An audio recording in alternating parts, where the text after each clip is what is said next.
Welcome, dear dreamer, to another gentle voyage with the Sleepy Professor.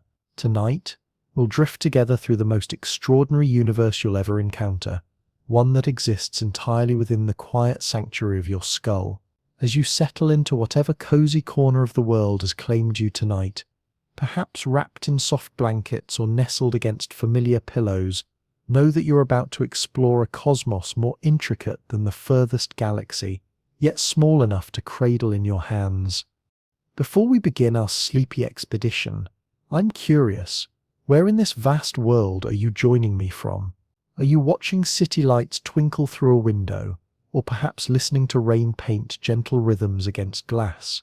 Wherever you are, you're welcome here in this quiet space where science becomes poetry and knowledge flows like a lullaby.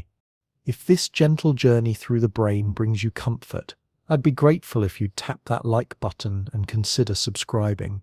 It's a small gesture that helps these sleepy scientific stories reach other curious minds seeking rest.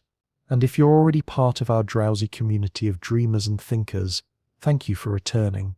Don't forget to ring that notification bell, though I promise to keep it as soft as a whisper. Now, let me offer you a thought to hold as we begin, like a smooth stone to turn over in your mind. How does 3 pounds of soft, silent tissue create the entire reality you inhabit? How does this gentle mass, no louder than falling snow, somehow conjure every sunset you've ever admired, every laugh that's ever warmed your heart, every memory that makes you who you are? Tonight's expedition requires no effort from you. Simply let these words wash over you, like waves on a distant shore. If your eyelids grow heavy, let them fall. If your thoughts begin to wander, let them roam. The brain we're exploring tonight is remarkably forgiving. It will continue its quiet work whether you're listening intently or drifting toward dreams. A gentle note of care. This journey is crafted for wonder and rest, not medical advice. If you have concerns about your brain or health, please seek guidance from qualified healthcare professionals who can offer the specific care you deserve. The silent universe within. Imagine, if you will, a universe so vast that it contains more connections than there are stars scattered across the Milky Way, yet so intimate that it fits perfectly within the gentle curve of your skull. This is your brain, a 3-pound marvel that orchestrates every breath you take, every thought that flickers through your consciousness, every dream that visits you in sleep. Right now, as you listen to these words, this remarkable organ is performing feats that would make the most advanced computers weep with inadequacy. It's simultaneously monitoring your heartbeat, adjusting your posture, processing the sound of my voice, accessing memories to give these words meaning, and preparing responses you're not even aware of yet. All of this happens in perfect silence, with no fanfare, no blinking lights, no whirring machinery, just the gentle hum of pure biological elegance. Your brain began its journey as a single cell, smaller than the period at the end of this sentence. Over 9 months, that solitary cell divided and folded and danced into existence, creating the most complex structure in the known universe. By the time you drew your first breath, you possessed roughly 86 billion neurons, more than 10 times the entire human population of Earth.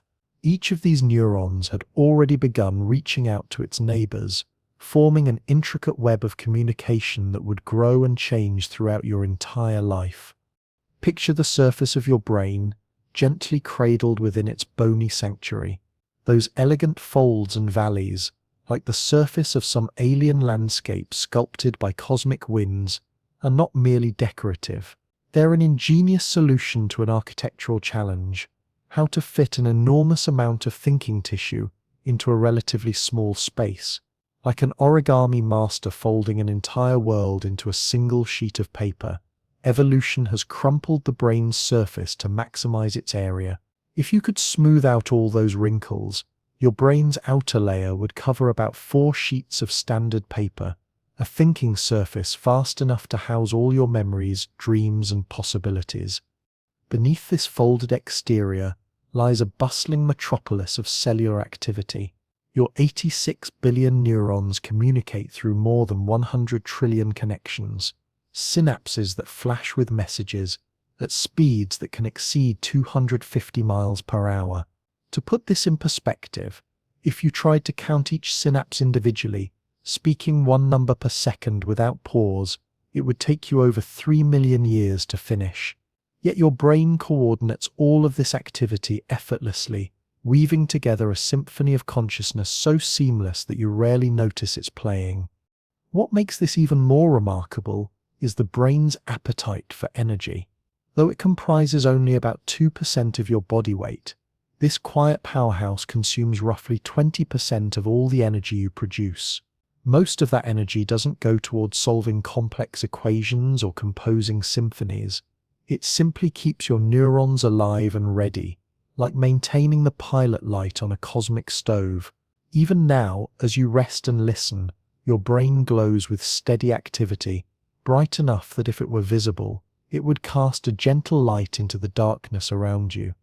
The brain is often compared to the most sophisticated technology of each era. Once, it was likened to clockwork, then to telephone switchboards, then to computers. But these comparisons all fall short of capturing its true nature. Your brain is not merely a machine that processes information. It's something far more mysterious. A living system that creates your entire experience of reality from the inside out. Every color you see, every sound you hear, every sensation you feel exists not out there in the world, but as patterns of electrical activity interpreted by the cellular community within your skull. Consider this wonder. You never actually touch the world directly. You touch your brain's version of the world, a remarkably detailed and usually accurate simulation, but a simulation nonetheless. The sunset you admire exists as wavelengths of light converted into neural signals. The music you love exists as air vibrations transformed into cascading electrical patterns. The warmth of a loved one's embrace exists as pressure and temperature detected by receptors and translated into the language of neurons. Your brain accomplishes all of this while maintaining the most graceful humility. It never demands recognition for its ceaseless work. It doesn't flash warning lights when it's busy or announce its achievements with fanfare. It simply hums along in perfect silence, conducting the entire orchestra of your existence, while remaining invisible to your conscious awareness. In its own way, the brain is the most selfless of organs, content to give you the experience of being you without ever claiming credit for the performance. Perhaps the most astonishing aspect of all is how ordinary this miracle has become to you. You carry this universe within your head every moment of your life, this impossibly complex symphony of cells and signals, as casually as you might carry keys in your pocket. The most sophisticated information processing system in the known cosmos sits quietly behind your eyes, asking for nothing more than glucose and oxygen, working tirelessly to maintain the beautiful illusion that you are a single, unified being experiencing a coherent world. As we continue our gentle exploration tonight, remember that every word I speak reaches you through this remarkable system. Sound waves in the air become electrical patterns in your auditory cortex, which connects with language centers that decode meaning, which links to memory networks that provide context, which touches emotional regions that give these ideas their feeling of wonder or peace. All of this happens faster than you can blink, more quietly than you can imagine, in the soft, warm darkness of your skull, the cellular citizens of your mind. If you could shrink yourself down to the size of a molecule and wander through the landscapes of your brain, you would find yourself in a world more enchanting than any fairy tale forest. Here, in this microscopic realm, live the true citizens of your mind, billions upon billions of tiny living beings that work together to create every thought, every emotion, every memory you've ever known. The stars of this cellular universe are your neurons, each one a miniature tree of living electricity. Picture them, delicate, branching structures that reach out through the darkness with arms like coral, some tiny and round, others stretching impressive distances. The neurons that connect your spinal cord to your toes can be over 3 feet long. Imagine a single living cell running nearly the length of your body, carrying messages at the speed of a racing car. Each neuron is both utterly individual and completely dependent on its community. Like citizens in some impossibly vast city, they specialize in different roles while contributing to the greater whole. Some neurons are sprinters, firing rapid bursts of activity. Others are marathon runners, maintaining steady signals over long periods. Some are social butterflies, connecting to thousands of neighbors, while others are more selective in their relationships. Yet all of them speak the same fundamental language, the electrical whisper of the action potential. When a neuron decides to send a message, and yes, in its simple way, each neuron does decide, it generates a tiny lightning bolt that races down its length. This electrical pulse is remarkably similar across all neurons, whether they're processing the sight of a sunset or the memory of your first kiss. The message isn't in the electricity itself, but in the timing, the pattern, the symphony of when different neurons choose to sing their electric song. At the end of each neuronal branch lies a synapse, a microscopic gap where one cell nearly touches another. Here, electricity transforms into chemistry in one of nature's most elegant dances. When that electrical pulse reaches the synapse, it triggers the release of tiny molecular messengers called neurotransmitters. These molecules drift across the narrow space like bottled messages floating between islands, carrying information from one neuron to the next. There are dozens of different neurotransmitters, each with its own personality and purpose. Glutamate is the energetic optimist, exciting neurons and encouraging them to fire. GABA is the gentle counselor, calming overactive networks and promoting peace. Dopamine is the reward messenger, carrying news of pleasant surprises and motivating you toward things that feel good. Serotonin is the mood balancer, like sunlight breaking through clouds.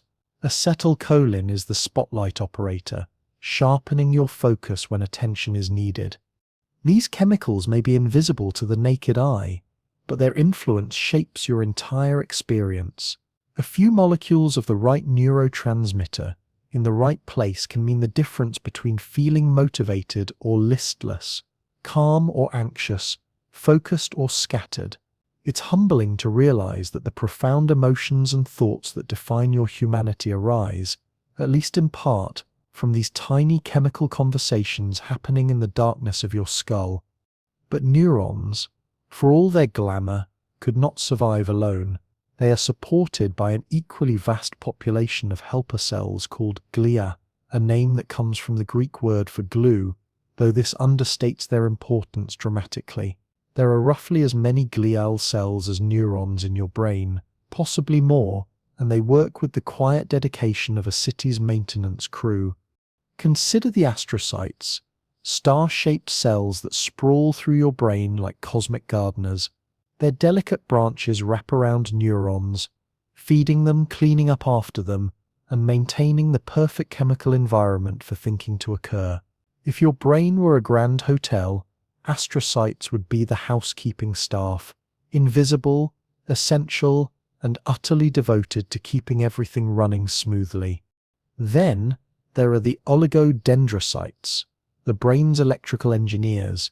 These cells wrap the long cables of neurons in layers of a fatty substance called myelin, creating biological insulation that allows signals to travel at breathtaking speeds. A myelinated nerve fiber can carry information at over 200 miles per hour, while an unmyelinated one ambles along at just a few miles per hour. Without these microscopic electricians carefully wrapping each neural wire, your thoughts would crawl instead of fly. Perhaps most dramatic of all are the microglia, tiny cells that patrol your brain like vigilant guardians. They scout for trouble, damaged cells, infectious invaders, or accumulating debris, and when they find it, they spring into action with the efficiency of specialized cleanup crews. They can engulf and digest cellular waste, repair minor damage, and even trim away unused neural connections to keep your brain's networks running efficiently. All of these glial cells go about their work without seeking recognition or applause. They are the quiet infrastructure that makes thought possible, the invisible scaffolding that holds up the cathedral of consciousness. While neurons get the spotlight in textbooks and documentaries, glial are the unsung heroes, content to keep the world's most important organ functioning, while the neurons bask in the glory. If you could observe this microscopic world in action, you would see something like a luminous underwater city. Neurons would glow softly with electrical activity, their branches reaching and intertwining like glowing coral. Between them, glial cells would glide silently, polishing, repairing, feeding, and protecting. There would be constant motion, molecules drifting between cells, electrical pulses racing along neural pathways, waste products being carefully collected and removed. The remarkable thing is that none of this activity makes any sound. The most intense electrical storm in the known universe plays out in perfect silence within your skull. The only hint of all this activity is the gentle emergence of your thoughts themselves, words appearing in your inner voice, images blooming in your mind's eye, emotions rising and falling like tides. This cellular community is not static. It's constantly changing, growing new connections, strengthening useful pathways, and pruning away those that are no longer needed. Every skill you learn, every habit you form, every memory you cherish, leaves its mark on this living network. The structure of your thoughts is quite literally sculpted into the physical architecture of your brain, written in the strengthened synapses and growing dendrites of your neurons. Even now, as you listen to these words, your neurons and glia are working in perfect harmony. Some neurons are decoding the sounds reaching your ears. Others are accessing memories to give these words meaning. Still others are managing your breathing and heartbeat, and the countless other functions that keep you alive. Meanwhile, your glia are quietly maintaining the stage on which this performance unfolds, ensuring that every neuron has what it needs to play its part in the symphony of your consciousness. It's a beautiful collaboration, this dance of cells and chemistry, that creates your inner world, billions of microscopic citizens working together with such perfect coordination that you experience yourself as a single unified being. They ask for nothing but glucose and oxygen, yet they give you everything, every laugh, every tear, every moment of wonder, every dream that visits you in sleep. As you drift toward rest tonight, you can take comfort in knowing that this cellular community will continue its work without interruption. While your conscious mind wanders into dreams, your neurons and glia will maintain their vigilant watch, keeping your body functioning, your memories safe, and your capacity for tomorrow's thoughts carefully preserved. They are the night shift in the factory of your mind, working tirelessly in the darkness so that you can wake refreshed and ready to experience another day of being beautifully, mysteriously, impossibly you. The geography of thought. Imagine you're floating high above your brain like a gentle cloud, looking down at a landscape more intricate than any earthly terrain. Below you stretches a world of soft valleys and rolling hills, of elegant ridges and hidden caverns, all sculpted from living tissue and humming with invisible activity. This is the geography of your mind, a topography where different regions have specialized roles, like distinct neighborhoods in the world's most sophisticated city. The largest continent in this neural world is the cerebrum, claiming nearly 80% of your brain's real estate. Its surface is painted in gentle folds and creases, like fabric that has been lovingly crumpled to fit into a treasured box. These wrinkles are not random. They're evolution's elegant solution to packing an enormous amount of thinking surface into the cozy confines of your skull. Every fold represents millions of years of refinement, each crease a testament to the brain's incredible efficiency. The cerebrum is divided by a deep valley, running from front to back, creating two mirror image hemispheres that work together like dance partners who have practiced their routine for a lifetime. The left hemisphere has earned a reputation as the logical analyst. It tends to handle language, mathematics, and step-by-step reasoning with methodical precision. The right hemisphere is often seen as the creative dreamer, more concerned with patterns, spatial relationships, and the emotional texture of experiences. But this division is far gentler than popular culture suggests. The two hemispheres are connected by a thick bridge of nerve fibers called the corpus callosum, which allows them to share information at lightning speed. They're less like separate brains and more like intimate collaborators, each contributing their own strength to every thought and experience. When you read poetry, for instance, your left hemisphere might process the literal meaning of words, while your right hemisphere appreciates the rhythm and emotional resonance. Together, they create the full experience of being moved by language. Each hemisphere contains 4 distinct regions, like provinces in this neural nation. At the very front, behind your forehead, lie the frontal lobes, the brain's executive boardroom where decisions are made and plans are formed. This is where you weigh options, imagine possible futures, and choose your next action. The frontal lobes also control voluntary movement with remarkable precision, sending commands to muscles throughout your body. When you reach for a cup of coffee or wave goodbye to a friend, these regions are orchestrating every subtle adjustment of force and timing. Just behind the frontal lobes sit the parietal lobes, the brain's sensory integration centers. These regions take the raw data streaming in from your skin, muscles, and joints, and weave it into a coherent sense of your body and space. They help you know where your limbs are without looking, feel the texture of surfaces you touch, and navigate through doorways without bumping your shoulders. The parietal lobes create your sense of embodiment, the feeling that you are not just a mind floating in space, but a physical being moving through a 3-dimensional world. Tucked at the back of your brain are the occipital lobes, quiet observatories dedicated almost entirely to vision. Every photon of light that enters your eyes is eventually processed here, transformed from raw energy into the rich visual world you experience. Colors, shapes, movements, depth, all of these emerge from the electrical patterns dancing through your occipital cortex. When you watch clouds drift across the sky, or notice the way morning light falls across your room, these regions are working with breathtaking speed to construct the visual poem of your experience. Nestled above your ears are the temporal lobes, the keepers of sound and story. They decode the vibrations reaching your eardrums, transforming them into the rich auditory landscape that surrounds you. But they do much more than just process sound. They're also the librarians of your personal history, storing memories and organizing the narrative thread that makes you feel like a continuous self over time. The voices of people you love, the melodies that move you, the stories that have shaped your understanding of the world, all of these are carefully preserved in the archives of your temporal lobes. Beneath the grand dome of the cerebrum lies a smaller but equally remarkable structure, the cerebellum, whose name means little brain. Despite being only about 10% of your brain's volume, the cerebellum contains more than half of all your neurons, a dense forest of cells dedicated to the art of graceful movement.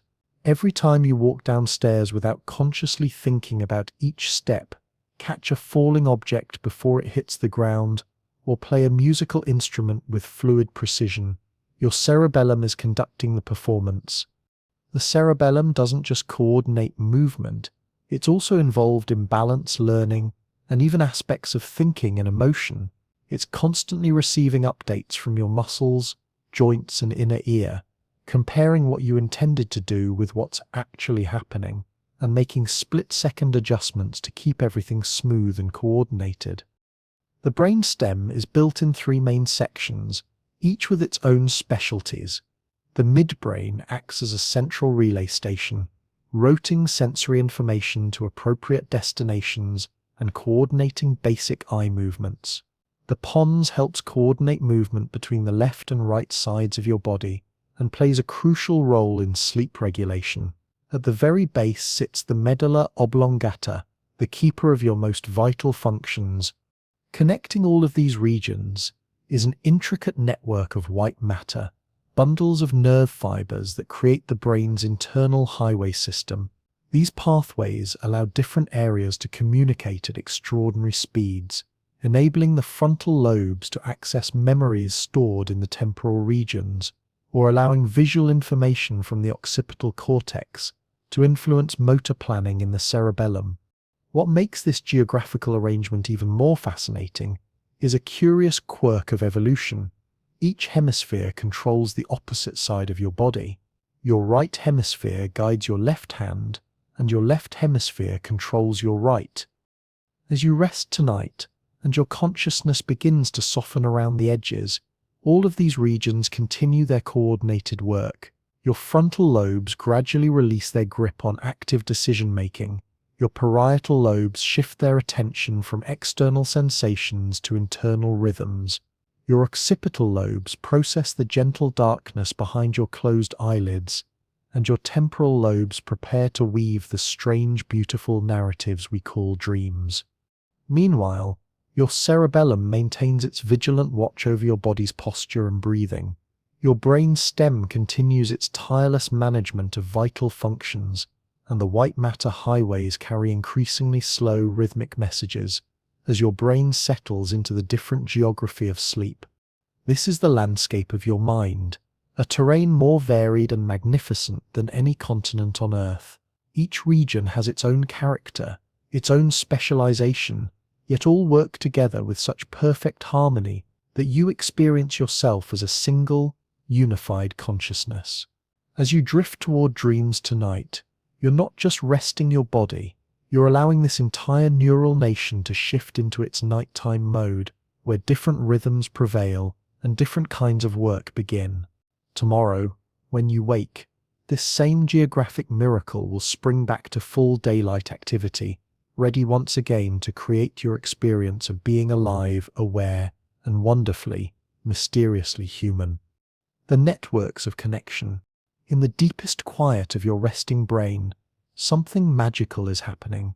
Billions of neurons that seemed separate and independent are revealing their true nature as members of vast, interconnected networks that span your entire mind. These networks are not rigid highways carved in stone, but living webs of connection that pulse and flow like bioluminescent rivers in the darkness of your skull.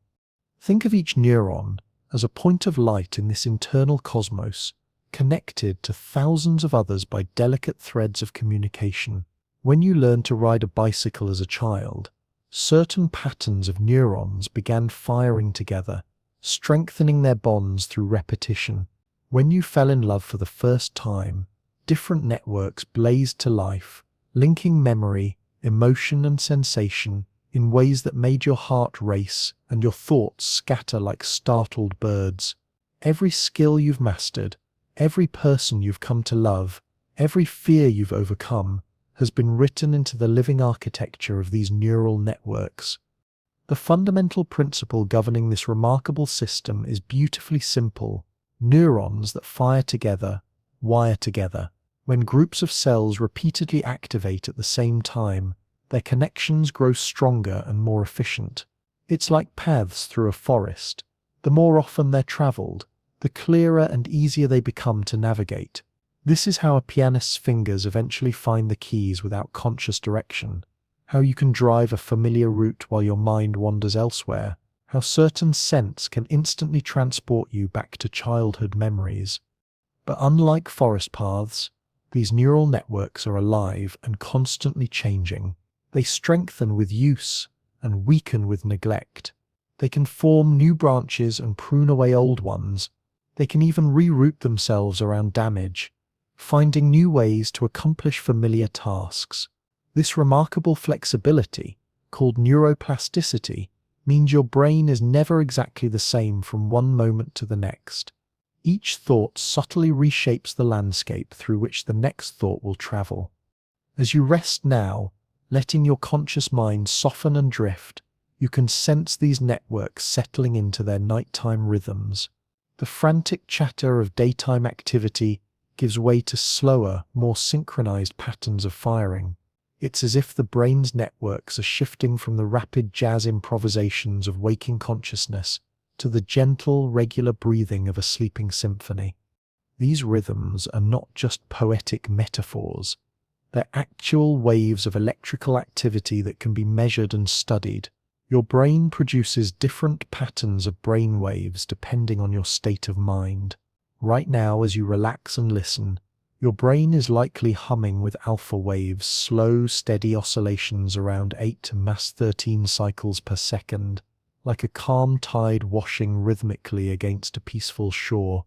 When you were fully alert earlier today, your brain buzzed with faster beta waves, quick and irregular like animated conversation.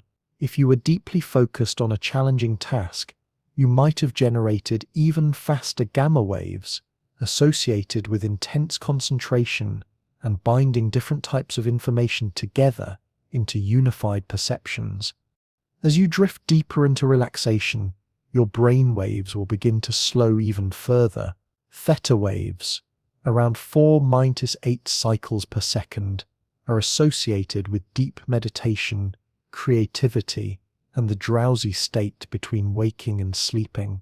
Later, when you enter the deepest stages of sleep, your brain will shift to delta waves, slow rolling oscillations of 1-4 cycles per second, like the deep, distant beating of some cosmic drum. But even in the depths of sleep, your brain doesn't simply shut down. Instead, it shifts into different modes of network activity. Some connections quiet down while others become more active. It's like a city changing from its daytime configuration to its nighttime personality, different districts becoming busy while others rest. During sleep, your brain networks engage in some of their most important work. The hippocampus, that curved structure deep in your temporal lobe, begins replaying patterns of activity from your day, like a musician practicing scales. These replay sessions help transfer memories from temporary storage to more permanent locations in your cortex. It's as if your brain is carefully filing away the day's experiences, deciding what's worth keeping and what can be forgotten. Meanwhile, other networks are busy with maintenance tasks.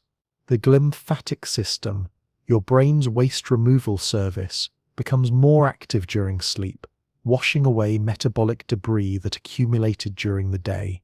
Cerebrospinal fluid flows more freely through the spaces between brain cells, carrying away proteins and toxins that could interfere with optimal function.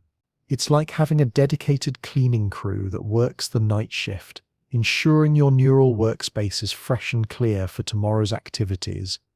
The most fascinating aspect of these neural networks might be how they give rise to your sense of self. Scattered throughout your brain are regions that activate together whenever you think about yourself, your past, your future, your relationships, your place in the world. Scientists call this the default mode network, and it becomes particularly active during rest and introspection. When you daydream, when you reminisce, when you plan for the future or simply let your mind wander, this network lights up like a constellation of self-awareness. It connects your medial prefrontal cortex, which thinks about your inner mental states, with your posterior cingulate cortex, which processes self-relevant information, and your angular gyrus, which integrates different types of information into coherent narratives. This network is remarkably active during rest. In fact, it consumes more energy during idle moments than many networks do during active tasks. It's as if your brain uses quiet moments to work on the ongoing project of being you, constantly updating and maintaining your sense of identity, your understanding of your relationships, your model of how you fit into the world. Other specialized networks handle different aspects of your mental life. The salience network acts like an internal radar, scanning for things that deserve your attention and switching your focus between internal thoughts and external events. The executive control network manages working memory, cognitive flexibility, and inhibitory control, the mental skills you need to plan, decide, and adapt to changing circumstances. There's a network dedicated to language processing, connecting regions in your temporal and frontal lobes that handle everything from understanding words to constructing complex sentences. There's a network for visuospatial processing, linking areas that handle visual perception with regions that understand spatial relationships and navigation. What makes these networks truly remarkable is how they interact and influence each other. They're not isolated systems, but interconnected webs that can shift and reconfigure based on what you're doing, thinking, or feeling. When you read a poem, your language network might recruit your emotional processing network to appreciate the feelings the words evoke. When you solve a puzzle, your executive control network might work closely with your visuospatial network to manipulate mental images. Even more fascinating is how these networks can sometimes work in opposition to each other. When you're trying to focus on a difficult task, your executive control network must actively suppress the default mode network to keep your mind from wandering. It's like having an internal tug of war between the part of you that wants to stay on task and the part that wants to daydream. As you continue to relax tonight, you can almost feel these different networks settling into their rest configurations. The urgent demands of executive control are softening. The default mode network is being allowed to roam more freely through memories and associations. The salience network is turning its attention inward, monitoring the gentle rhythms of your breathing and heartbeat, rather than scanning for external threats or opportunities. This is the hidden symphony that plays within your skull every moment of every day.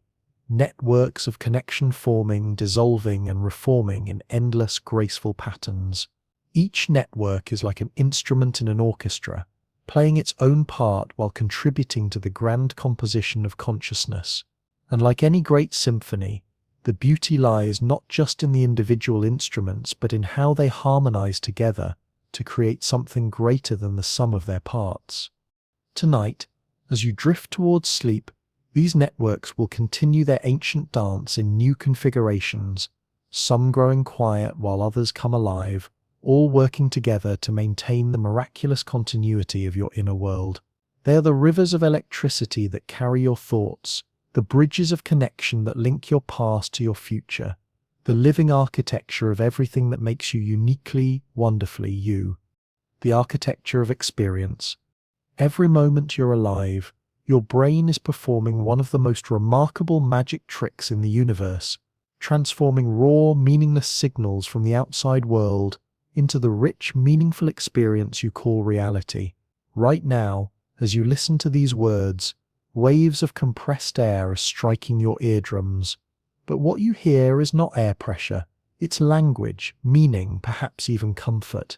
This transformation happens so seamlessly, so effortlessly, that it's easy to forget it's happening at all. Your senses are like 5 different translators working simultaneously, each converting their specialized type of energy into the common language of neural electricity. Light becomes sight, vibrations become sound, chemicals become smell and taste, pressure becomes touch. Yet none of these sensations exist in the outside world. They exist only as your brain's interpretation of various forms of energy interacting with your sensory organs. Consider vision, which feels so immediate and complete that it seems as though the world simply pours into your eyes like sunlight through a window. But what actually reaches your eyes is just electromagnetic radiation bouncing off objects and surfaces. This light strikes the retina at the back of your eye, where it's absorbed by over 120 million photoreceptors, rods and cones that convert photons into electrical signals. These initial signals don't yet represent images. They're more like scattered pixels of information that must be assembled into coherent pictures. The retina itself begins this process, with specialized cells that detect edges, movement, and changes in brightness. This processed information then travels along the optic nerve to your brain, eventually reaching the visual cortex in your occipital lobes. Here, the real magic begins. Different groups of neurons specialize in different aspects of vision. Some respond only to vertical lines, others to horizontal lines, still others to diagonal edges. Some neurons fire when they detect movement to the right, others when they see movement to the left. Some are sensitive to color, others to brightness, still others to texture or depth. These features are then passed to higher-level visual areas where they're gradually assembled into recognizable objects. One area specializes in faces, another in written words, another in the recognition of places and landmarks. Only when all these streams of processing come together do you finally experience what we call seeing, the seamless, instantaneous recognition of your visual world. The entire process from photon to perception takes place in less than a few hundred milliseconds. Yet in that brief span, billions of neurons coordinate their activity with precision that would make the most sophisticated computer envious. And you never hear a whisper of this computational storm. It all happens in perfect, elegant silence. Hearing follows an equally intricate pathway from vibration to meaning. Sound waves enter your ears and cause your eardrums to vibrate, which moves three tiny bones, the smallest bones in your entire body, that amplify the vibrations and transmit them to the cochlea. This snail-shaped structure in your inner ear is lined with thousands of hair cells, each tuned to a different frequency, like the strings of some impossibly delicate piano. When these hair cells bend in response to vibrations, they generate electrical signals that travel along the auditory nerve to your brainstem, then onto your auditory cortex in the temporal lobes. There, the brain begins the complex task of organizing these signals into the rich soundscape of your experience. It can separate the voice of a friend from background noise, identify the source and direction of sounds, and extract meaning from the complex patterns we call language.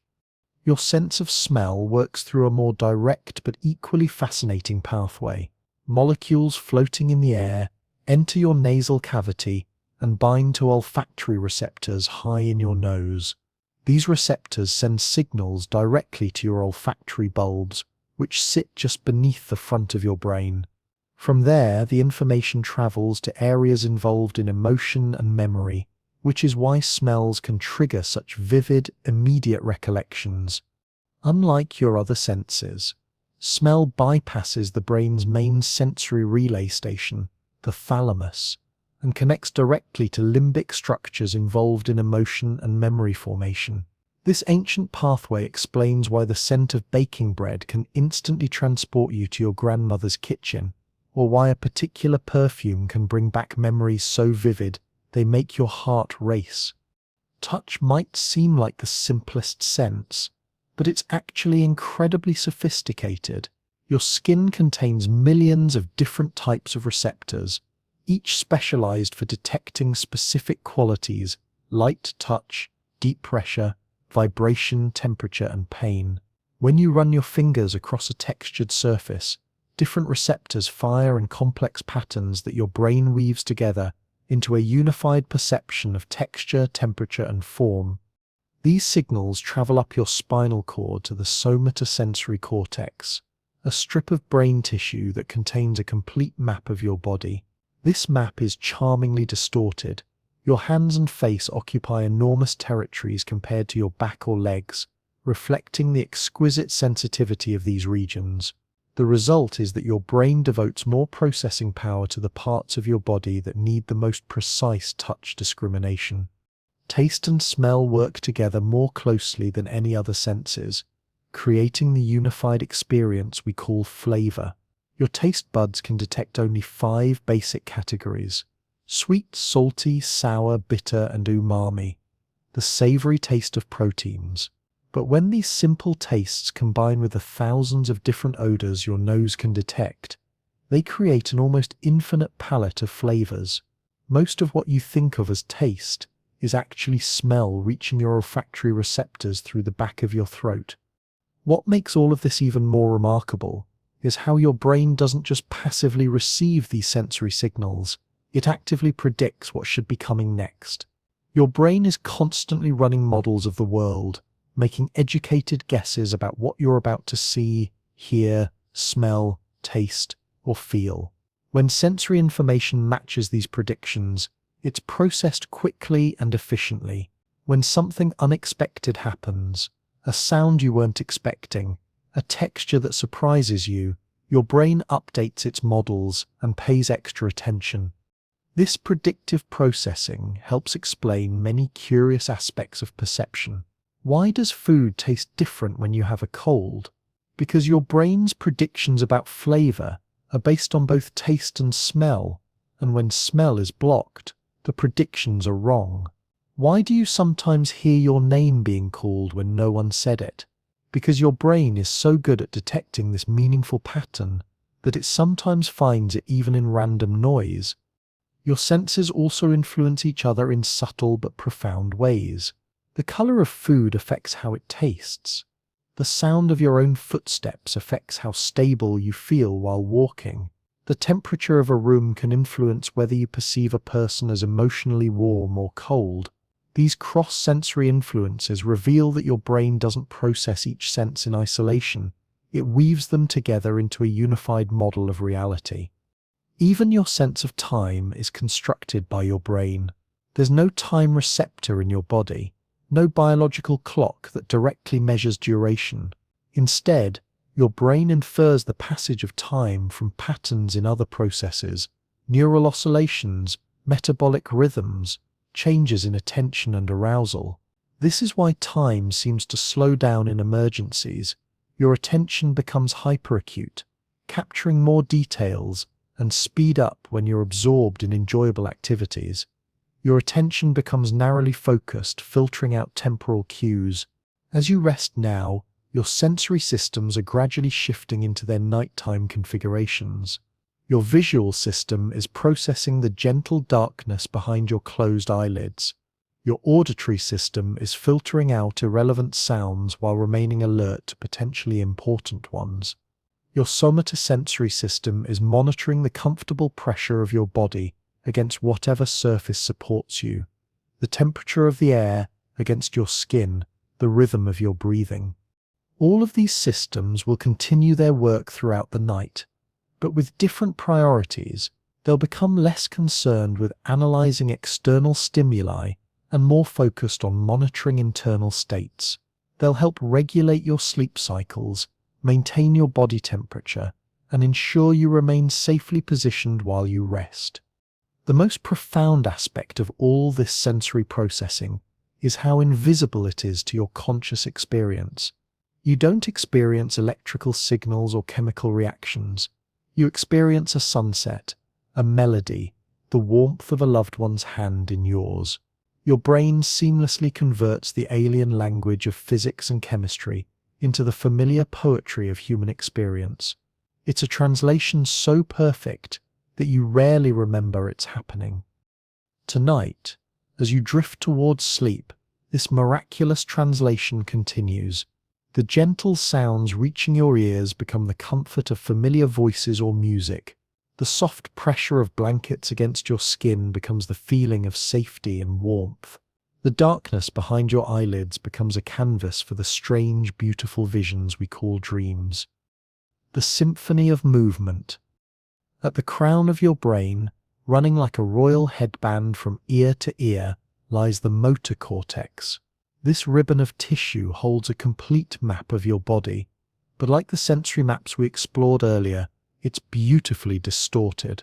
Your hands claim vast territories compared to your torso. Your lips and tongue command more neural real estate than your entire back. When you decide to move, and that decision itself is a fascinating process we'll explore, neurons in your motor cortex begin firing in carefully orchestrated patterns. These aren't simple on-off switches, but complex codes that specify not just which muscles should contract, but how forcefully, for how long, and in what precise sequence. The commands race down through your spinal cord at speeds that can exceed 200 miles per hour, branching out to motor neurons that control your muscles. But the motor cortex doesn't work alone. It's supported by a remarkable cast of neural collaborators, each contributing their own expertise to the grand performance of movement. Deep within your brain lie the basal ganglia, clusters of ancient neural structures that help initiate movement and maintain its smooth flow.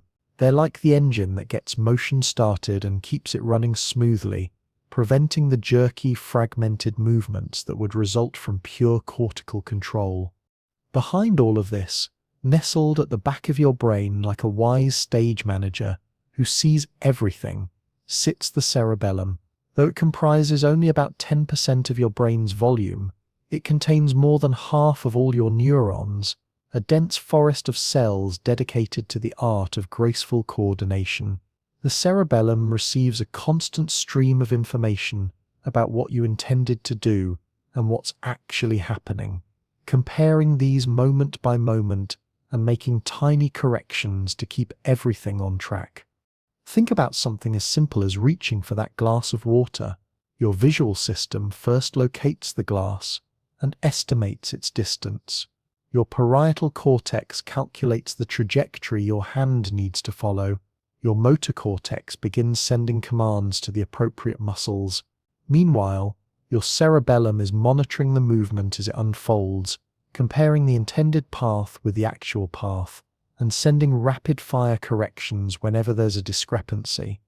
All of this happens in a few hundred milliseconds, faster than you can consciously track, but the cerebellum's influence extends far beyond simple reaching movements.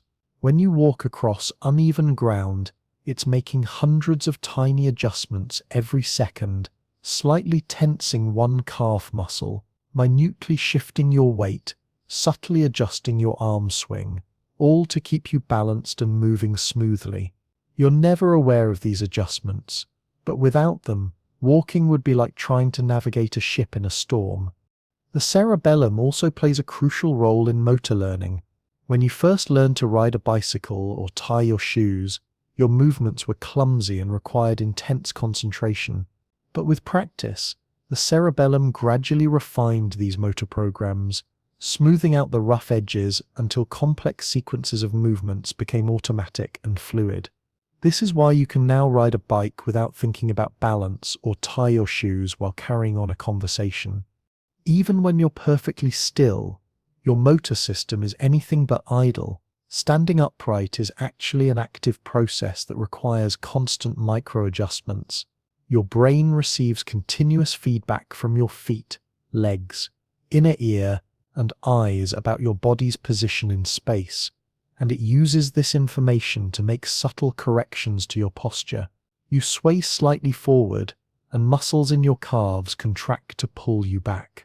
You lean a bit to the left, and muscles on your right side engage to straighten you up.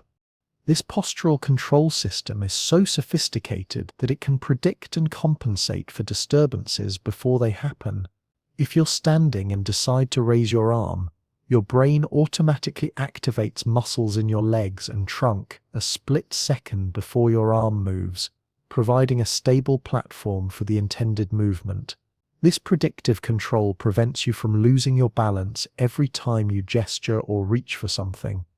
The precision of your motor system becomes even more apparent when you consider speech.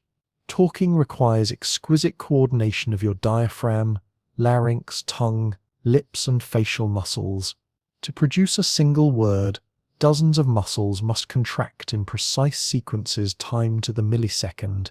The difference between pet and bet lies in a timing difference of just a few milliseconds in how your vocal cords and lips coordinate. Yet you produce these precise movements effortlessly, often while thinking about something completely different. You can talk while walking, gesture while speaking, even sing while playing an instrument. Each of these activities requires its own complex motor program, yet your brain can run multiple programs simultaneously, coordinating them so seamlessly that they appear to be a single unified action. As you settle into rest tonight, your motor system is gracefully shifting into its nighttime mode. The urgent demands for precise voluntary movement are fading, replaced by the gentler rhythms of maintenance and restoration.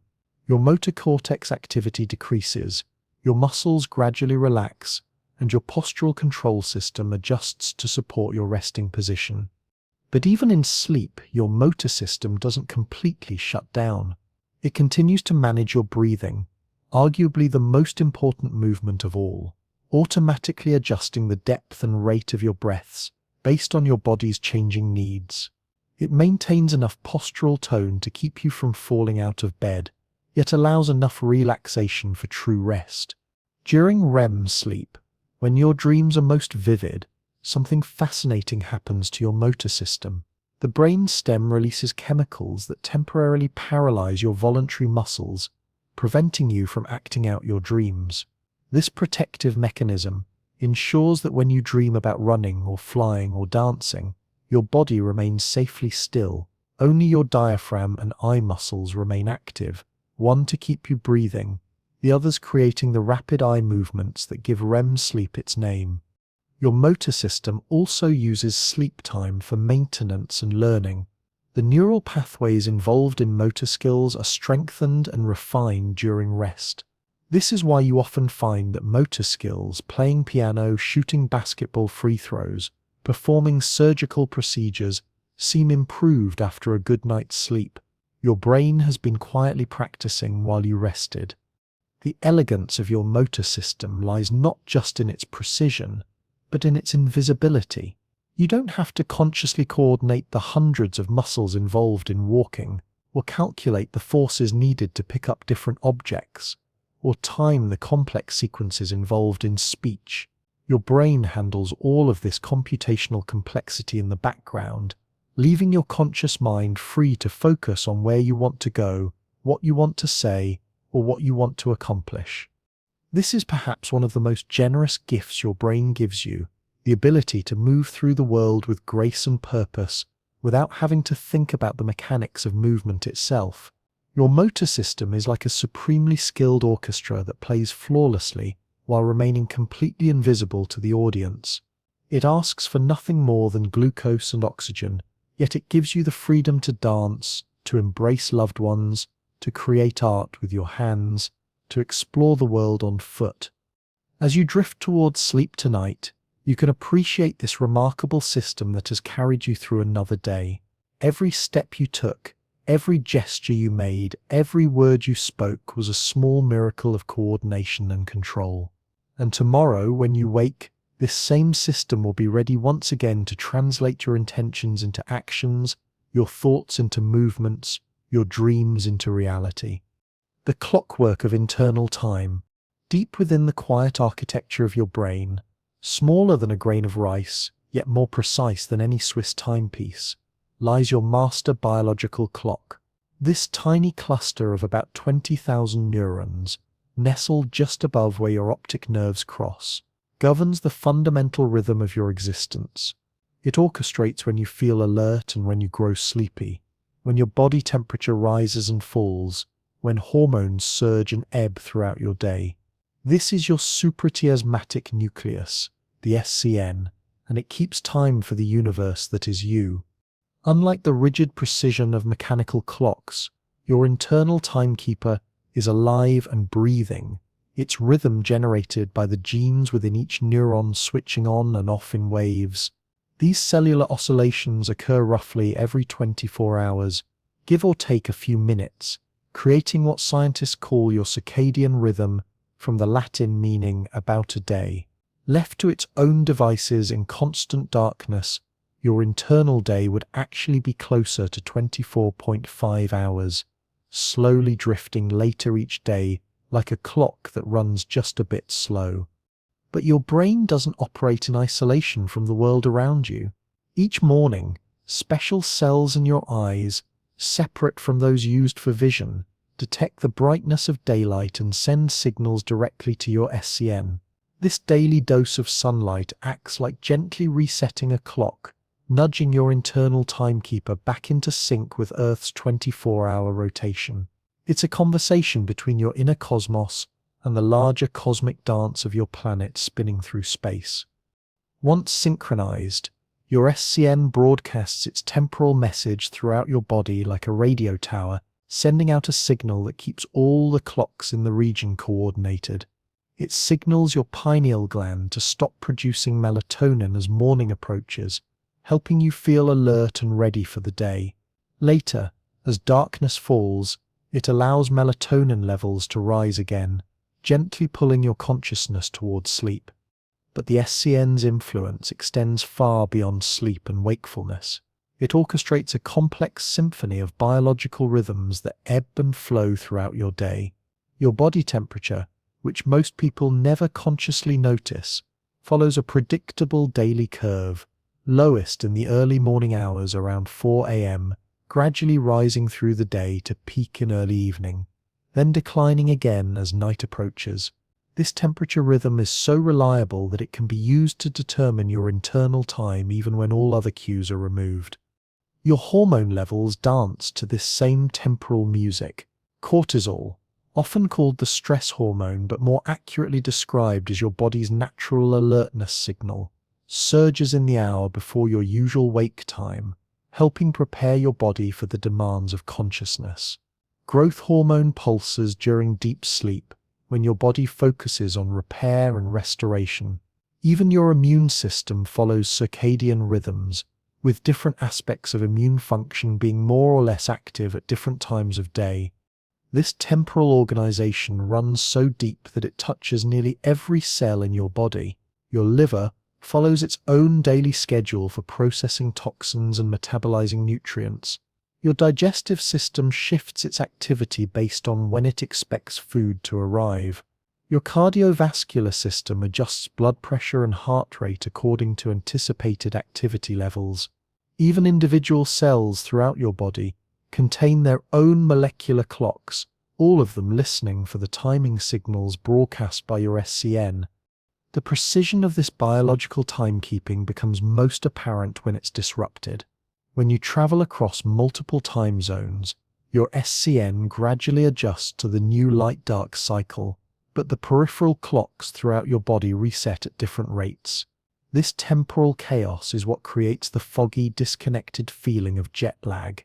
Your master clock may be adapting to the new time zone, but your digestive system is still living in your departure city, and your temperature rhythm is somewhere over the Atlantic. Shift workers experience a more chronic version of this temporal disruption. Their SCN tries to adapt to artificial lighting and irregular schedules, but often remains partially anchored to the natural light-dark cycle. This can create a persistent sense of being slightly out of phase with themselves, like musicians in an orchestra who can never quite find the same tempo. Yet even within the normal 24-hour day, your brain maintains multiple layers of temporal organization.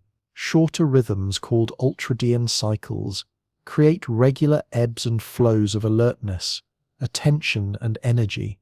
You may notice that your focus naturally wanes every 90 minutes or so, or that you feel ready for a brief rest in mid-afternoon, even when you've slept well. These shorter cycles reflect the natural rhythms of brain activity that persist even when you're awake. Your SCN doesn't just track time, it anticipates it. Like a conductor who knows the score by heart, your biological clock begins preparing for predictable daily events before they occur. Your body temperature starts rising before your usual wake time. Digestive enzymes begin preparing for meals at your typical eating times. This anticipatory aspect of circadian timing helps your body operate more efficiently, having the right biological resources ready at the right times. The evolutionary history of this internal timekeeping is ancient and profound. Even single-celled organisms that lived billions of years ago developed primitive circadian rhythms to anticipate the daily cycle of sunlight and darkness. Your SCN is their sophisticated descendant, refined over countless generations to synchronize your internal biology with the rotation of Earth. This connection to astronomical time gives your biological rhythms a poetic quality. The same sun that governed the daily lives of every human who ever lived continues to reset your internal clock each morning. When you feel that drowsy pull towards sleep as evening approaches, you're experiencing an echo of rhythms that have guided life on Earth for millions of years. Even your relationship with artificial light reveals the deep biological significance of your circadian system. The bright screens of phones, tablets, and computers emit blue light that can suppress melatonin production and delay your natural sleep timing. Your ancient biological clock evolved to respond to firelight and starlight, sometimes struggles to interpret the mixed signals of modern lighting. As you settle into evening rest, you can sense your circadian system shifting into its nighttime configuration. Your core body temperature is beginning its nightly decline. Melatonin is starting to accumulate in your bloodstream. Your SCN is coordinating the complex biological changes that will support restorative sleep and prepare your body for tomorrow's awakening. This isn't just a passive shutdown, but an active process of biological reorganization. Different neural networks become more or less active. Hormone production shifts to support tissue repair and memory consolidation. Your immune system ramps up certain functions while scaling back others. It's like watching a vast city change from its daytime personality to its nighttime character, different systems taking priority while others rest. The reliability of these rhythms provides a sense of temporal anchoring in a world that can feel chaotic and unpredictable. While external circumstances change, while plans shift and schedules vary, your internal clock maintains its steady beat, providing a biological continuity that connects each day to the next. You are, quite literally, a creature of time, not just living within time, but embodying rhythm itself. Your SCN asks for nothing more complex than regular exposure to natural light, yet it provides the temporal framework that allows every other aspect of your biology to function optimally. It's a tiny cluster of neurons that carries the wisdom of millions of years of evolution, keeping perfect time in the darkness of your skull while connecting you to the vast astronomical rhythms of the cosmos. As you drift towards sleep tonight, you can trust in this ancient biological wisdom. Your circadian system will guide you through the night's restorative cycles and prepare you for tomorrow's return to wakefulness. Time itself flows through the neurons of your brain, marking the rhythm of your days like a gentle internal heartbeat that never misses a beat. The landscape of sleep. As consciousness begins to ebb and the world around you softens into gentle irrelevance, your brain embarks on one of its most essential and mysterious journeys. Sleep is not the simple pause it appears to be from the outside, not merely an absence of wakefulness, but rather a carefully choreographed transformation of your entire neural landscape. It's a nightly voyage through different countries of consciousness, each with its own terrain, its own weather, its own hidden purposes. The transition into sleep begins before you're aware of it, with subtle changes in brain chemistry and electrical patterns that prepare your mind for the journey ahead. As your thoughts begin to fragment and drift, as the urgent concerns of the day lose their grip on your attention, your brain is already shifting from the rapid, irregular rhythms of wakefulness to the slower, more synchronized patterns that will guide you through the night. The first territory you enter is light sleep, technically called stage 1 of non-REM and sleep. This is the threshold state, a liminal space between waking and sleeping where you might still hear sounds from the external world, but they seem distant and unimportant. Your muscle tone begins to relax, your heart rate slows, and your brain waves shift from the alert beta rhythms of wakefulness to the gentler alpha waves of relaxation, then to the even slower theta waves of drowsiness. In this twilight state, you might experience hypnagogic hallucinations, brief, dreamlike images or sensations that feel remarkably real. You might see flashes of color, hear voices calling your name, or feel as though you're falling. These phenomena occur as your brain gradually releases its hold on external reality and begins to generate its own internal experiences. They're perfectly normal, these strange visitors at the border between wake and sleep, though they can be startling if you're not expecting them. As you sink deeper, you enter stage 2 of NREM sleep, where the outside world truly begins to fade. Your brain produces distinctive patterns called sleep spindles, brief bursts of rhythmic brainwave activity that look like spindles when recorded on an EEG machine. These spindles, generated by your thalamus, help block external sensory information from reaching your cortex, protecting your sleep from disruption by minor sounds or movements. Stage 2 also features K-complexes, large, sharp waves that appear suddenly in your brain's electrical signature. Scientists believe these may be the brain's way of maintaining sleep in response to potential disturbances, like a gentle internal shush that keeps you from waking. During this stage, your body temperature continues to drop, your heart rate becomes more regular, and your breathing settles into a steady rhythm. But the deepest and most restorative sleep occurs in stage 3, known as slow-wave sleep or deep sleep. Here, your brain produces large, rolling delta waves that sweep across your cortex like slow tides. Your breathing becomes deep and regular, your muscles are completely relaxed, and you become remarkably difficult to wake. This is when your body releases most of its growth hormone, when tissue repair is at its peak, and when your immune system is most active in fighting off infections and healing damage from the day. During slow-wave sleep, something remarkable happens to the physical structure of your brain. The cells that support your neurons, the glia we met earlier, actually shrink, expanding the spaces between brain cells by up to 60%. This creates channels through which cerebrospinal fluid can flow more freely, washing away metabolic waste products that accumulated during your waking hours. It's like opening up the spaces between buildings to allow a cleaning crew to sweep the streets more effectively. This glymphatic system, as it's called, is particularly efficient at clearing away proteins associated with neurodegenerative diseases, including the beta-amyloid plaques linked to Alzheimer's disease. In essence, your brain takes out its trash while you sleep, maintaining the clean environment necessary for optimal cognitive function. This may help explain why chronic sleep deprivation is associated with increased risk of dementia and other cognitive problems.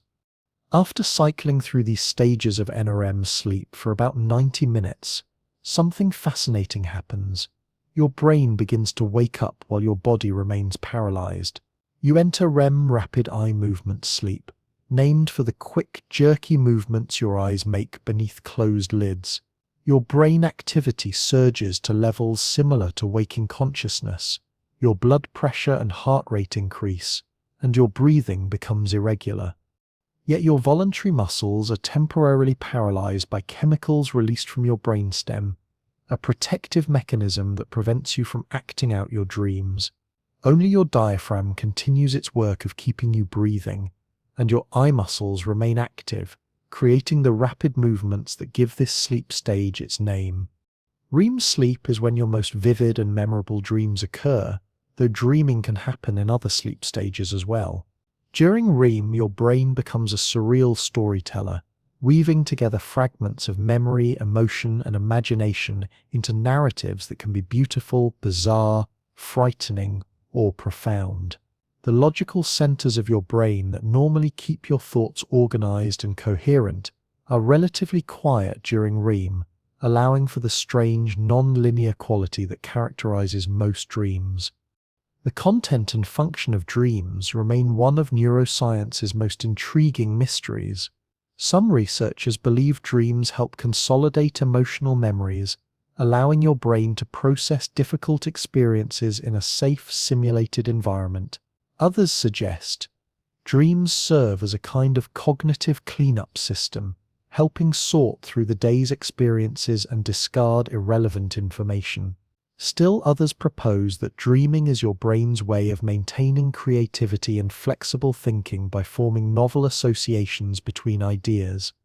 Your sleep isn't a straight descent from light to deep to REM sleep. Instead, you cycle through these stages multiple times throughout the night, with each complete cycle lasting about 90 minutes. Early in the night, you spend more time in the deeper stages of NREM sleep, when your body focuses on physical restoration. Toward morning, REM periods become longer and more frequent, filling your last hours of sleep with extended dream sequences. This cycling pattern serves different functions at different times. The early deep sleep phases, prioritize physical recovery, tissue repair, immune system strengthening, and metabolic cleanup. The later, REM-rich phases focus more on mental processing, memory consolidation, emotional regulation, and creative problem solving. By morning, both your body and mind have been restored and prepared for another day of conscious experience. The architecture of your sleep also changes throughout your lifetime. Newborns spend about 50% of their sleep time in REM, which may support the rapid brain development occurring in early life. As you aged, the amount of deep sleep gradually decreased while lighter sleep stages became more prominent. Older adults often experience more fragmented sleep, with more frequent awakenings and less time in the deepest, most restorative stages. Sleep serves memory in particularly fascinating ways. During NREM sleep, your hippocampus replays neural patterns from the day, like a musician practicing scales. This replay helps transfer memories from temporary storage to more permanent locations in your cortex. The slow oscillations of deep sleep seem to coordinate this transfer process, with each wave providing a window of opportunity for memory consolidation. REM sleep, meanwhile, appears to strengthen procedural memories, the how-to knowledge of skills and habits, and may help integrate new information with existing knowledge networks. This is why you sometimes wake up with solutions to problems that seemed intractable the night before, or find that motor skills practiced the day before have somehow improved overnight. Your emotional life is also profoundly shaped by sleep. The amygdala, your brain's alarm system for detecting threats and processing intense emotions, becomes hyperactive when you're sleep-deprived. A well-rested brain is better able to regulate emotional responses, see situations in perspective, and maintain emotional stability throughout the day. This is why everything can seem more overwhelming when you're tired, and why a good night's sleep often brings clarity to emotional situations that seemed impossible the night before. As you settle into sleep tonight, you can trust in this ancient biological process that has been refined over millions of years of evolution. Your brain knows how to navigate these nightly territories of consciousness, how to orchestrate the complex changes in chemistry and electrical activity that will restore and refresh your entire being. You don't need to guide or control this process. You simply need to allow it, to surrender to the gentle transformation that carries you from the daylight country of wakefulness into the mysterious landscapes of sleep. Each stage of sleep offers its own gifts. The threshold stages providing gentle transition from the demands of consciousness, the deep stages offering physical restoration and neural cleansing, the REM stages providing emotional processing and creative recombination of ideas. Together, they form a complete cycle of renewal that prepares you not just for tomorrow's activities, but for tomorrow's capacity to experience wonder, joy, connection, and growth. Tonight, as your brain guides you through these ancient rhythms of rest and restoration, you are participating in one of life's most fundamental processes, the daily death and rebirth of consciousness, the nightly journey through inner worlds that makes each awakening a small miracle of renewed awareness. The theater of dreams. When you surrender to sleep and your conscious mind releases its careful grip on logic and linear time, your brain transforms into the most imaginative storyteller in the universe. In the theater of your dreaming mind, impossible narratives unfold with such vivid reality that you rarely question their strange premises. You might find yourself flying over crystalline cities that never existed, conversing with people who blend the features of multiple faces from your memory, or navigating landscapes that shift and morph like living watercolors. Dreams emerge primarily during REM sleep, when your brain's activity surges to levels nearly matching wakefulness, while your body lies safely paralyzed. This is when the electrical storms in your skull create their most spectacular displays, yet produce experiences that are invisible to any observer. The theater of dreams has an audience of exactly one, and that audience is also the playwright, the stage crew, and all the actors combined. The raw materials of dreams are drawn from the vast archives of your memory, but they're recombined in ways that your waking mind would never permit. The hippocampus, normally so careful about organizing memories chronologically and logically, relaxes its editorial standards. Meanwhile, your emotional centers, particularly the amygdala, remain highly active, infusing dream scenarios with intense feelings that can range from transcendent joy to primal terror, often within the same dream sequence. What creates the bizarre non-linear quality of dreams is the relative quieting of your prefrontal cortex, the brain region responsible for logical thinking and executive control.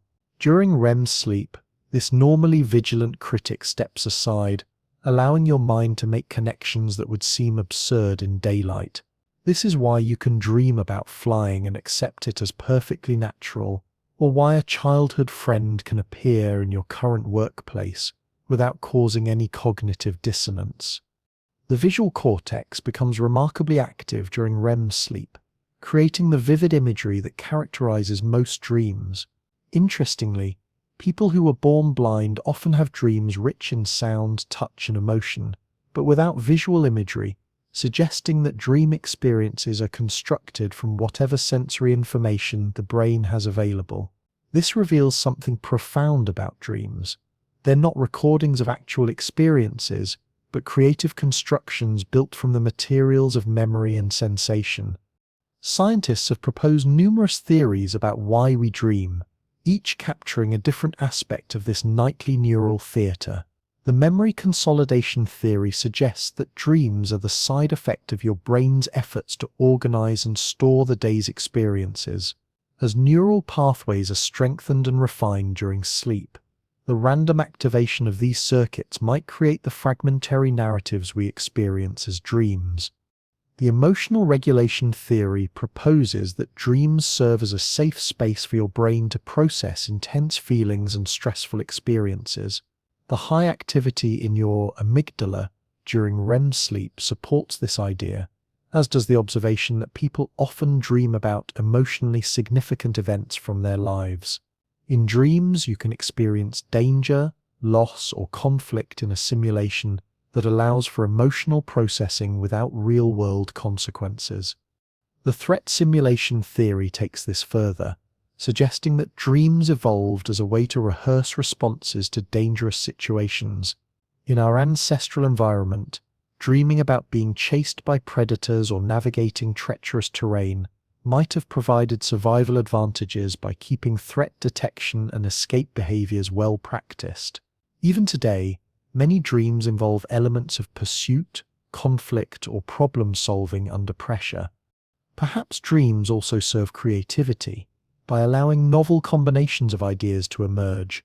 With the logical constraints of waking thought relaxed, your dreaming mind can explore associations that might never occur to your conscious awareness.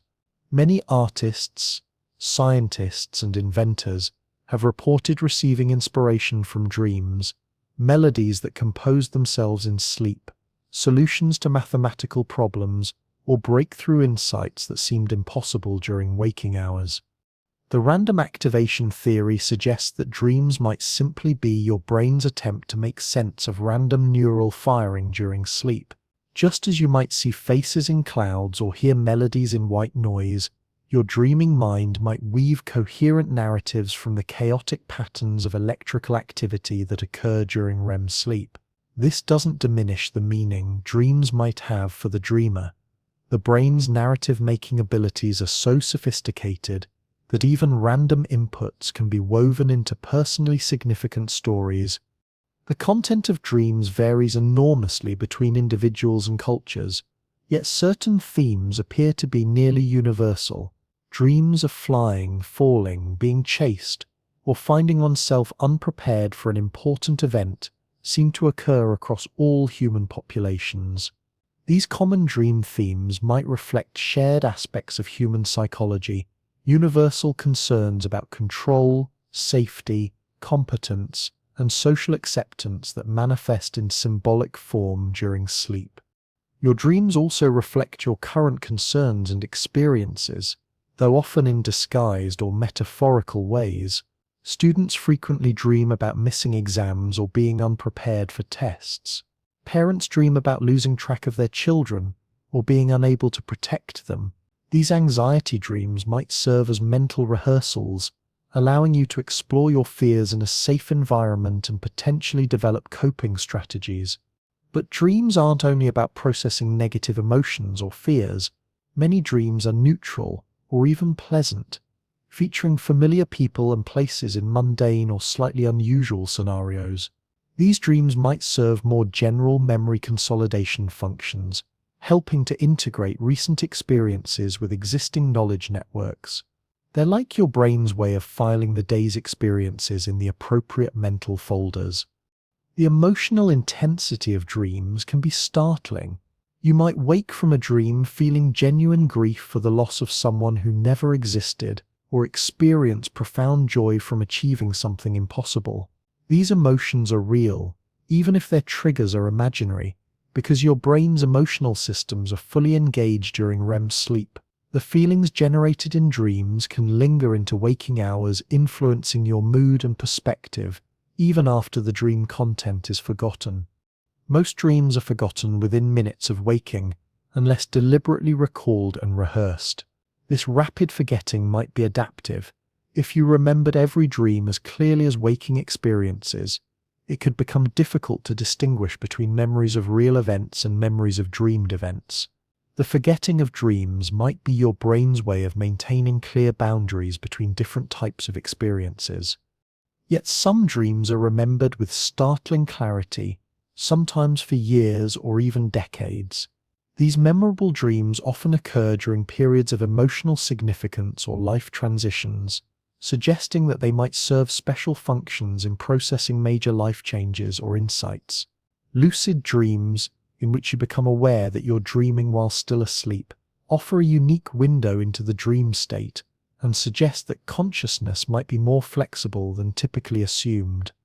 The neurotransmitter systems that create dreams are also fascinating. During REM sleep, levels of norepinephrine, serotonin, and histamine drop dramatically, while acetylcholine remains active.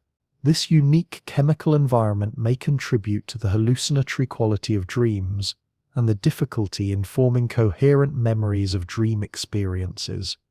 Dreams can also be influenced by external stimuli, though usually in transformed ways.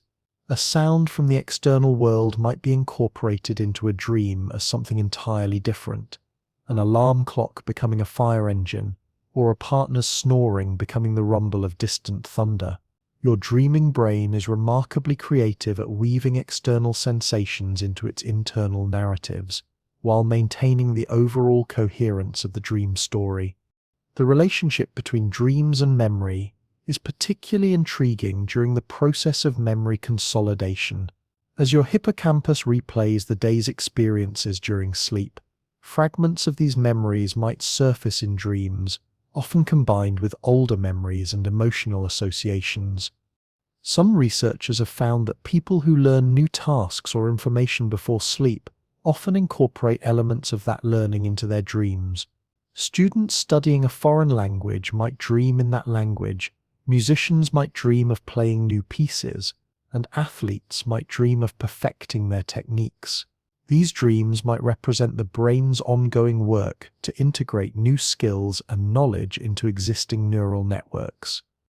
Cultural and individual differences in dream content reflect the deeply personal nature of these nightly narratives.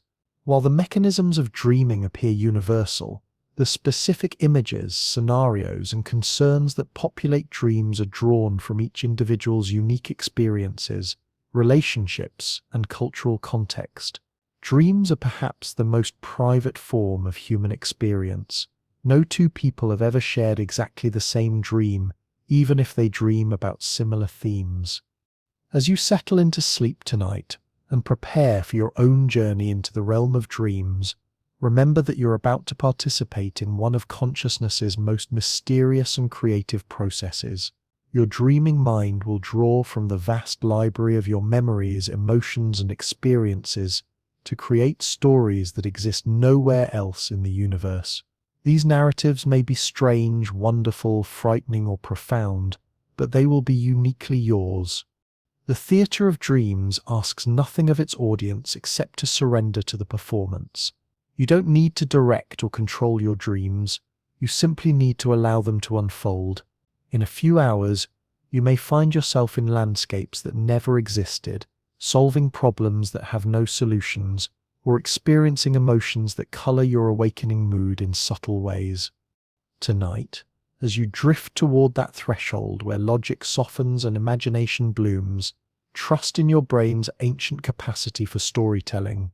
The same neural networks that help you navigate waking life will continue their work in the darkness, weaving together the threads of memory and possibility into the beautiful, bizarre tapestries we call dreams.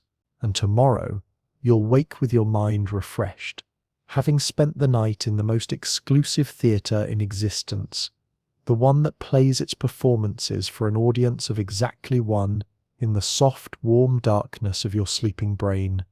The rivers of memory. Memory flows through your mind like an invisible river system, carrying the precious cargo of your experiences from the rushing rapids of immediate perception to the vast, calm reservoirs of long-term storage.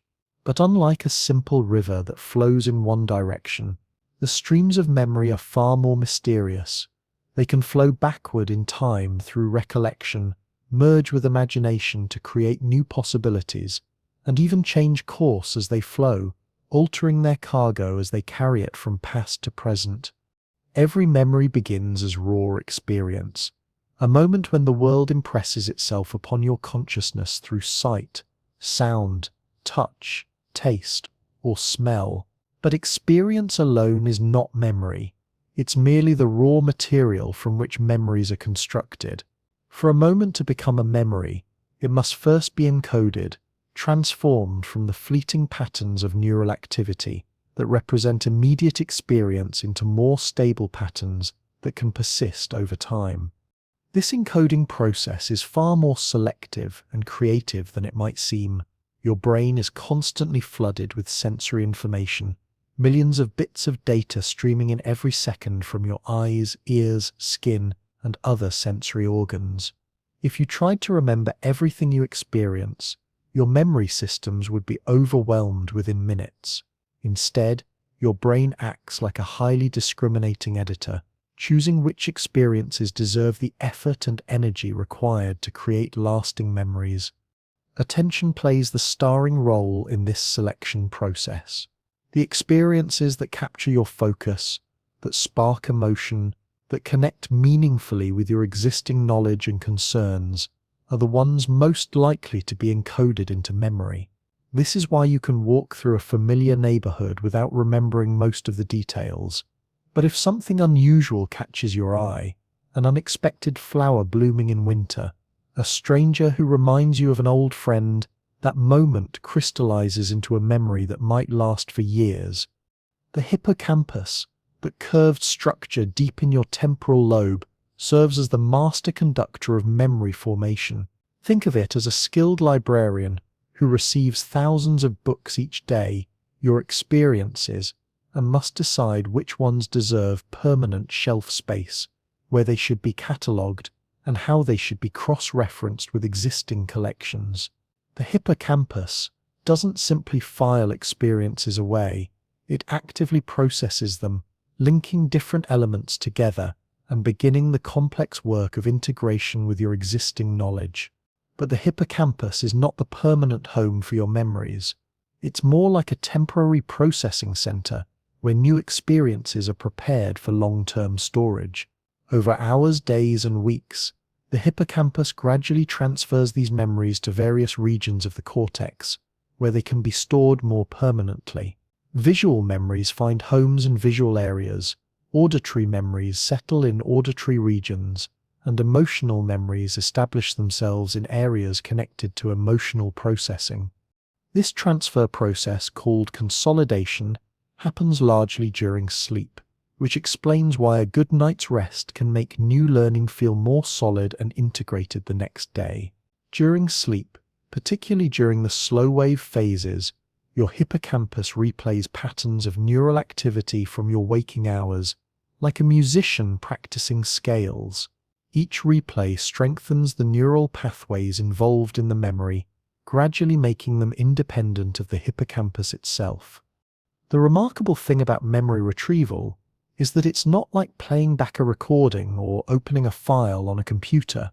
Instead, remembering is more like reconstructing an experience from scattered pieces stored throughout your brain.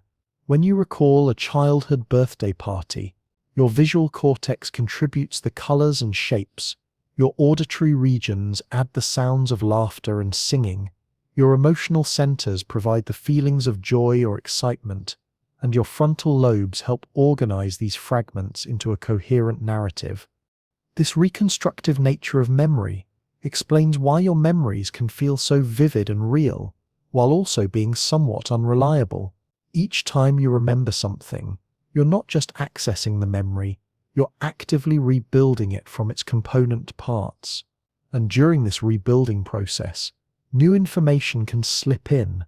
Your current mood, recent experiences, or additional knowledge can subtly color the memory, like a restorer adding new paint to an old masterpiece. This means that memories are not static photographs of the past, but living, evolving stories that change slightly each time they're recalled. The memory of your first day of school that you access as an adult is not identical to the memory you would have accessed as a teenager. It's been influenced by years of additional experience, by your changing understanding of the world, by countless other memories that have added new context and meaning. Emotion plays a profound role in memory formation and retrieval. The amygdala, your brain's emotional processing center, works closely with the hippocampus during memory formation. This emotional enhancement of memory served important survival functions for our ancestors. Remembering dangerous situations, sources of food, or socially important events could mean the difference between life and death. Today, this same system ensures that you remember your wedding day more clearly than your commute to work, your child's first words more vividly than routine conversations. Sleep plays a crucial role not just in memory consolidation, but in memory integration and creativity. During REM sleep, when your most vivid dreams occur, your brain appears to be making novel connections between different memories and areas of knowledge. This is why you sometimes wake up with solutions to problems you couldn't solve the day before, or with creative insights that seem to come from nowhere. Your sleeping brain has been busy connecting dots that your waking mind never thought to connect. The relationship between memory and identity is profound and intimate. In very real sense, you are your memories. They form the continuous narrative thread that makes you feel like the same person from one day to the next. Your sense of self is constructed from the stories you remember about your past, the knowledge and skills you've accumulated, the relationships you've formed and maintained over time. This becomes tragically clear in cases of severe memory loss, where damage to memory systems can fundamentally alter a person's sense of identity and continuity.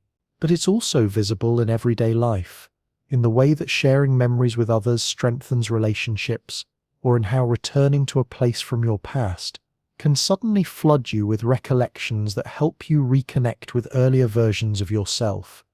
Your memory system is also remarkably selective about forgetting. While we often think of forgetting as a failure of memory, it's actually an active and essential process. Your brain continuously evaluates which memories are worth maintaining and which can be allowed to fade. Forgetting irrelevant details prevents your memory from becoming cluttered with trivia and helps important information remain accessible. This selective forgetting means that what you remember says as much about who you are as what you forget. The experiences that your brain chooses to preserve reveal your values, interests, and emotional priorities. The details that fade away are those your brain has judged less relevant to your ongoing life story. As you rest tonight and your memory systems shift into their consolidation mode, the experiences of today will undergo their own transformation from temporary neural patterns into lasting traces distributed throughout your cortex. Some moments from today, perhaps a conversation that moved you, a problem you solved, a moment of beauty you noticed, will be selected for preservation and will become part of the vast archive that defines who you are. Your sleeping brain will replay patterns of activity from your waking hours, strengthening some connections while allowing others to fade. It will begin the work of integrating today's experiences with your existing knowledge, finding connections and meaning that might not have been apparent during the original experience. And in the morning you'll wake not just rested, but subtly changed by the night's work of memory consolidation and integration. The rivers of memory flow through your mind with currents both gentle and powerful, carrying forward the essence of your experiences, while allowing non-essential details to settle to the bottom and disappear. These rivers connect your past to your present, and your present to your future, creating the continuous stream of consciousness that makes you unmistakably, irreplaceably you. As you drift towards sleep, you can trust these ancient currents to preserve what matters most while washing away what you no longer need to carry. A journey through your sleeping brain. As twilight settles around you and the day's last light fades from the sky, something extraordinary begins to unfold within the soft confines of your skull. Your brain, that 3-pound universe of interconnected neurons, prepares for one of its most mysterious and essential journeys. Tonight, as your eyelids grow heavy and your breathing deepens, you're about to embark on a voyage through the most intimate cosmos you'll ever know, the sleeping mind. Imagine, if you will, that you could shrink yourself down and drift through the warm cerebrospinal fluid that bathes your brain. You'd find yourself floating in a living cathedral of neural architecture, where 86 billion neurons stretch their delicate dendrites like the branches of winter trees, reaching toward one another across synaptic gaps no wider than a whisper. Here, in this soft darkness, electrical storms of thought flicker and dance in patterns so complex they make the aurora borealis seem like a child's finger painting. Your brain is not merely an organ, it's a living constellation, each neuron a star in its own right, connected to thousands of others by gossamer threads of communication. As sleep begins to claim you, these neural pathways don't simply shut down like lights being turned off in an empty building. Instead, they begin a different kind of symphony, slower and more mysterious than the busy rhythms of waking consciousness. The very cells that carried your thoughts throughout the day now prepare to do something even more remarkable. They're going to rebuild themselves while you dream.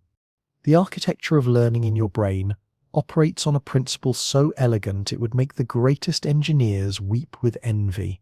Every skill you've ever mastered, every memory you've ever formed, every habit you've ever developed has literally resculpted the physical landscape of your neural networks. Learning isn't just something that happens to your brain. Learning is your brain actively renovating itself, neuron by neuron, synapse by synapse, like a master architect who never stops improving their greatest masterpiece. When you were born, your brain possessed roughly the same number of neurons you have now, perhaps even more, but what it lacked were the intricate highways of connection that would eventually channel your thoughts in meaningful directions. Your infant brain was like a city with all its buildings in place, but no roads between them, pure potential waiting for experience to carve the pathways of understanding.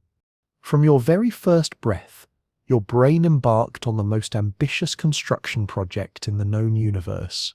Every sensation that touched your awareness, every movement you made, every moment of attention you paid, triggered cascades of neural activity that strengthened some connections while allowing others to wither and disappear. This process, called synaptic pruning, might sound destructive, but it's actually one of the brain's most creative acts, like Michelangelo chiseling away excess marble to reveal the David hidden within the stone. The fundamental law governing this neural sculpture is beautifully simple. Neurons that fire together, wire together. When you practiced your first tentative steps on a piano keyboard, specific clusters of neurons began firing in coordinated sequences. Each repetition strengthens the synapses between these neurons, making the pattern more likely to activate again in the future. What began as clumsy, effortful sequences gradually transformed into fluid, automatic movements as these neural pathways evolved from barely visible deer trails into well-traveled superhighways of skill. But your brain's architectural ambitions extend far beyond merely strengthening existing connections. In a feat of biological engineering that still astonishes neuroscientists, neurons can actually sprout new branches called dendrites, reaching out like explorers to form connections with previously isolated neighbors. They can grow fresh axons that extend to distant brain regions, creating entirely new communication networks. Most remarkably of all, in certain privileged regions of your adult brain, brand new neurons continue to be born throughout your entire life, fresh cellular citizens that integrate into existing neighborhoods and contribute new processing power to the neural democracy. This neuroplasticity isn't uniform across your brain's landscape. Different regions and different types of learning show varying degrees of flexibility, like neighborhoods with different zoning laws. Language learning, for instance, demonstrates extraordinary plasticity during the golden years of childhood, but becomes increasingly challenging, though never impossible, as you age and your native language circuits become more specialized and entrenched. It's as if the brain's language centers gradually shift from being infinitely adaptable newcomer neighborhoods to well-established districts with their own cultural traditions. The visual system provides perhaps the most dramatic illustration of how experience literally sculpts brain architecture. In landmark experiments, researchers discovered that kittens raised in environments containing only vertical stripes developed visual neurons that responded powerfully to vertical lines, but remained essentially blind to horizontal ones. Children born with cataracts who don't receive corrective surgery until later in childhood may struggle with certain aspects of vision even after their sight is restored, because their visual systems missed crucial input during critical periods when the neural circuits were most eager to learn and organize themselves. Yet neuroplasticity doesn't disappear when childhood ends. It simply transforms like a river that continues to carve new channels even after the landscape has matured. Your adult brain continues reshaping itself throughout your entire lifetime in response to new experiences and challenges. London taxi drivers, who must memorize the labyrinthine complexity of the city's streets, develop enlarged hippocampi compared to other drivers, their brains literally expanding the neural real estate dedicated to spatial navigation.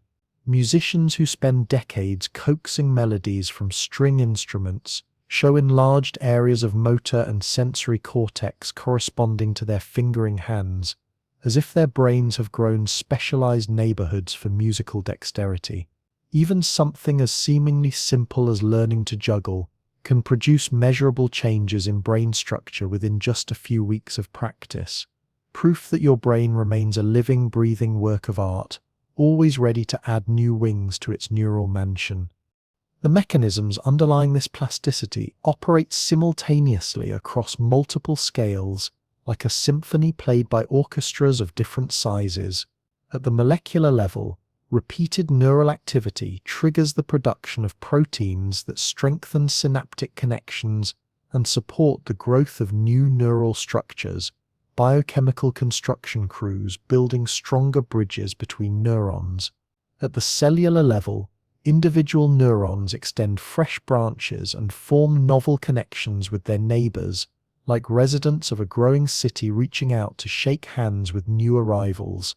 At the network level, entire patterns of connectivity can reorganize to accommodate new skills or compensate for injury, demonstrating that your brain's functional architecture possesses a flexibility that would be the envy of any urban planner.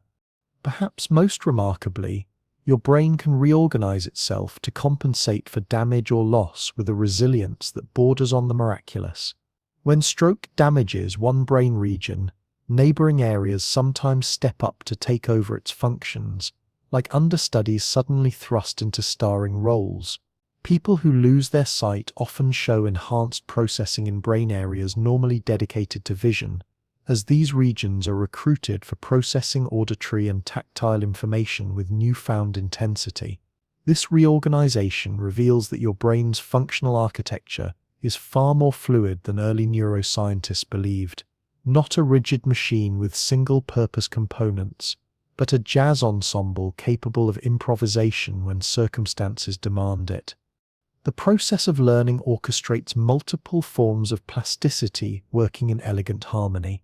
When you first encounter a new concept or skill, your brain must rapidly forge new associations and temporary connections, like scouts exploring unmapped territory. This initial learning phase often feels effortful and attention-demanding because your brain hasn't yet developed efficient pathways for processing the novel information. You're blazing new trails through neural wilderness. With practice and repetition, these temporary connections begin to stabilize and strengthen, like frequently traveled paths gradually becoming permanent roads. The neural patterns associated with the skill become more refined and efficient, their rough edges smoothed by repetition. What once required conscious effort gradually becomes automatic as processing shifts to more specialized and streamlined neural circuits. This is why complex skills that initially seemed impossible, like driving a car through busy traffic or reading fluently in a foreign language, eventually become effortless extensions of your will. Sleep plays a starring role in this transformation from effortful to automatic processing.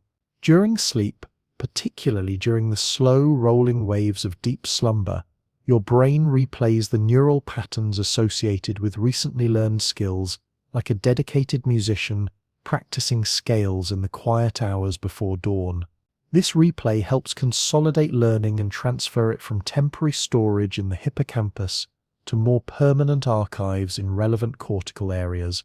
The ancient wisdom captured in the phrase "sleep on it" has genuine neurobiological foundations. Many types of learning are dramatically enhanced by the consolidation processes that unfold while you dream. Memory and learning intertwine through your brain's plastic architecture, like DNA strands in a double helix. Each memory you form subtly alters your brain, making it more likely to form similar memories in the future. This is why expertise in any field involves not just accumulating facts, but developing specialized ways of perceiving and organizing information that remain invisible to novices. Expert chess players don't simply remember more chess positions, they perceive patterns and possibilities that are completely hidden from beginners because their brains have been lovingly reshaped by thousands of hours of chess experience. Their neural networks train to recognize the deep structures underlying the game's surface complexity. The emotional context of learning profoundly influences your brain's plastic changes, like the difference between learning in harsh fluorescent light versus warm golden sunshine. Experiences charged with emotional significance trigger the release of neuromodulators, chemical messengers that enhance plasticity and make learning more likely to stick. This is why you remember emotionally vivid events with such startling clarity, and why learning flourishes when it occurs in contexts that feel personally meaningful or emotionally engaging. Your brain treats emotion as a signal of importance, telling it to pay special attention and build stronger, more durable neural pathways. Stress, however, exerts complex effects on plasticity, like weather that can either nourish or damage a growing garden. Moderate stress can enhance learning and memory formation, adding just enough chemical urgency to sharpen your brain's focus. But chronic or severe stress can impair plasticity and interfere with your brain's ability to adapt to new experiences, like acid rain slowly eroding the delicate structures of a forest. This is why creating supportive, low-stress environments proves so crucial for learning, particularly in educational settings where young minds are still laying down their foundational neural pathways. Your social environment also shapes brain plasticity in profound ways, because humans evolved as inherently social creatures whose brains develop specialized mechanisms for learning from others. Mirror neurons, which fire both when you perform an action and when you observe others performing the same action, may play crucial roles in learning through imitation, your brain's way of trying on other people's skills before making them your own.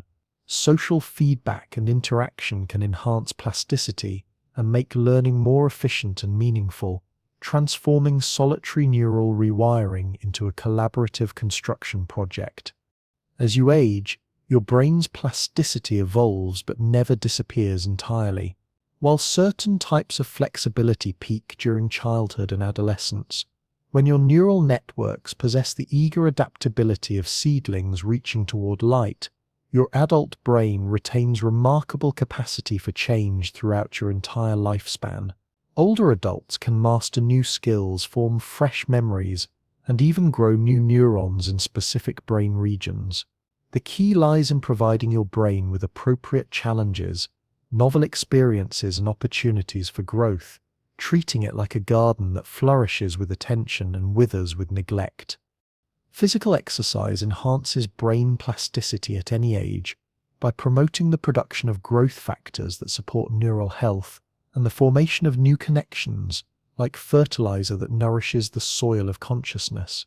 Mental stimulation, learning new skills, engaging with complex ideas, solving challenging problems also promotes plasticity by challenging your brain to form novel patterns and connections, keeping its neural networks as flexible and responsive as a dancer's muscles. Even now, as you settle into the embrace of approaching sleep, your brain continues its plastic work. The neural pathways activated during today's experiences are being strengthened and refined through processes that unfold in the mysterious depths of slumber. New connections formed during your waking hours are being consolidated and integrated into your existing networks through mechanisms that operate like skilled librarians, carefully filing away the day's learning in precisely the right mental archives. Skills you practice today are becoming more automatic and efficient through the replay and consolidation processes that occur during the deepest phases of sleep, when your brain transforms from a busy construction site into a quiet workshop where master craftsmen put the finishing touches on their latest creations. This is the miracle of neuroplasticity, that your brain can literally reshape itself in response to experience, that every moment of attention and every act of practice leaves a physical trace in the living architecture of your mind. You are not simply accumulating knowledge and skills like books on a shelf. You are continuously reconstructing yourself at the most fundamental neural level, sculpting your own consciousness from the raw material of experience. Tomorrow morning, when consciousness returns like sunrise breaking over a still lake, you will possess a brain that is subtly but meaningfully different from the one cradling your thoughts tonight. New connections will have formed during sleep's secret hours. Existing pathways will have been strengthened or pruned according to their usefulness, and the overall architecture of your neural networks will have been updated to reflect today's experiences. This transformation isn't metaphorical. It represents the literal physical reality of how learning changes you from the inside out, rewiring the very essence of who you are. Your brain is not a computer running software, but rather a living organ that grows and reshapes itself through every moment of conscious experience. It serves simultaneously as sculptor and sculpture, continuously carving new patterns of connection and possibility into its own neural marble. As drowsiness begins to claim you, you can rest in the profound knowledge that this remarkable process of self-construction will continue its ancient work throughout the night, building tomorrow's version of you from the experiences and memories of today. But your brain's architectural marvels extend far beyond the realm of learning and memory. Hidden deep within its folds lies perhaps the most ancient and powerful network of all, the limbic system, an intricate constellation of structures that governs the emotional tides that wash through your consciousness like ocean waves shaped by invisible moons. Emotions often feel like wild, untamable forces, sudden storms that sweep across the landscape of your mind without warning or invitation. Yet beneath their seemingly chaotic surface lies a sophisticated network of neural structures that evolved over millions of years to guide our ancestors through the complex challenges of survival. This network, called the limbic system, represents some of the oldest architecture in your brain, predating language and logic by eons. Long before humans possessed words to describe their feelings, these ancient circuits were already whispering crucial information about the world: what to approach, what to avoid, whom to trust, when to fight or flee. At the heart of this emotional constellation sits the amygdala, a pair of small almond-shaped clusters nestled deep within your temporal lobes, like twin guardians watching over the gates of feeling. The amygdala serves as your brain's vigilant sentinel, constantly scanning everything you see, hear, and experience for signs of significance, particularly danger. When something threatens your well-being, whether it's a sudden loud noise, an unexpected shadow, or even a subtle facial expression that suggests hostility, the amygdala responds in mere milliseconds, triggering cascades of neural and chemical activity long before your conscious mind understands what's happening. This is why you might jump at a startling sound before you even know what caused it, or feel an inexplicable sense of unease when entering certain spaces. Your amygdala is constantly running background security scans, processing sensory information through neural pathways that bypass the slower, more deliberate circuits of conscious reasoning. It's like having an incredibly sophisticated early warning system that never sleeps, never takes a break, and never asks permission before sounding its alarms. But the amygdala's responsibilities extend far beyond fear and threat detection. It responds to any emotionally significant stimulus: joy, excitement, anger, surprise, awe, love. It acts like an emotional tag system, marking experiences according to their significance and ensuring that moments charged with feeling are stored more vividly in memory's vast archives. A joyful reunion with a loved one, a moment of personal triumph, the sharp sting of embarrassment. These experiences glow more brightly in your memory because the amygdala marked them as important, worthy of special preservation. Working in intimate partnership with the amygdala is the hypothalamus, a tiny structure about the size of an almond that serves as the limbic system's master control panel. When the amygdala detects something emotionally significant, the hypothalamus translates that neural alarm into bodily responses, sending signals cascading through your nervous system that increase heart rate, raise blood pressure, dilate pupils, and flood your bloodstream with stress hormones like adrenaline and cortisol. This rapid-fire cascade prepares your body for action, to run, fight, freeze, or respond however the situation demands. The hypothalamus also orchestrates the slower, subtler rhythms that color your emotional landscape: hunger, thirst, body temperature, sexual arousal, and the complex dance of hormones released by your pituitary gland. These quiet adjustments can profoundly influence your mood without you ever realizing it. A drop in blood sugar can make you irritable and short-tempered. Warm sunlight on your skin can ease anxiety and lift your spirits. The scent of a loved one can trigger feelings of safety and contentment. Your emotions aren't just psychological phenomena, they ripple through your body as carefully orchestrated biological symphonies. Other limbic structures add their own instruments to this emotional orchestra.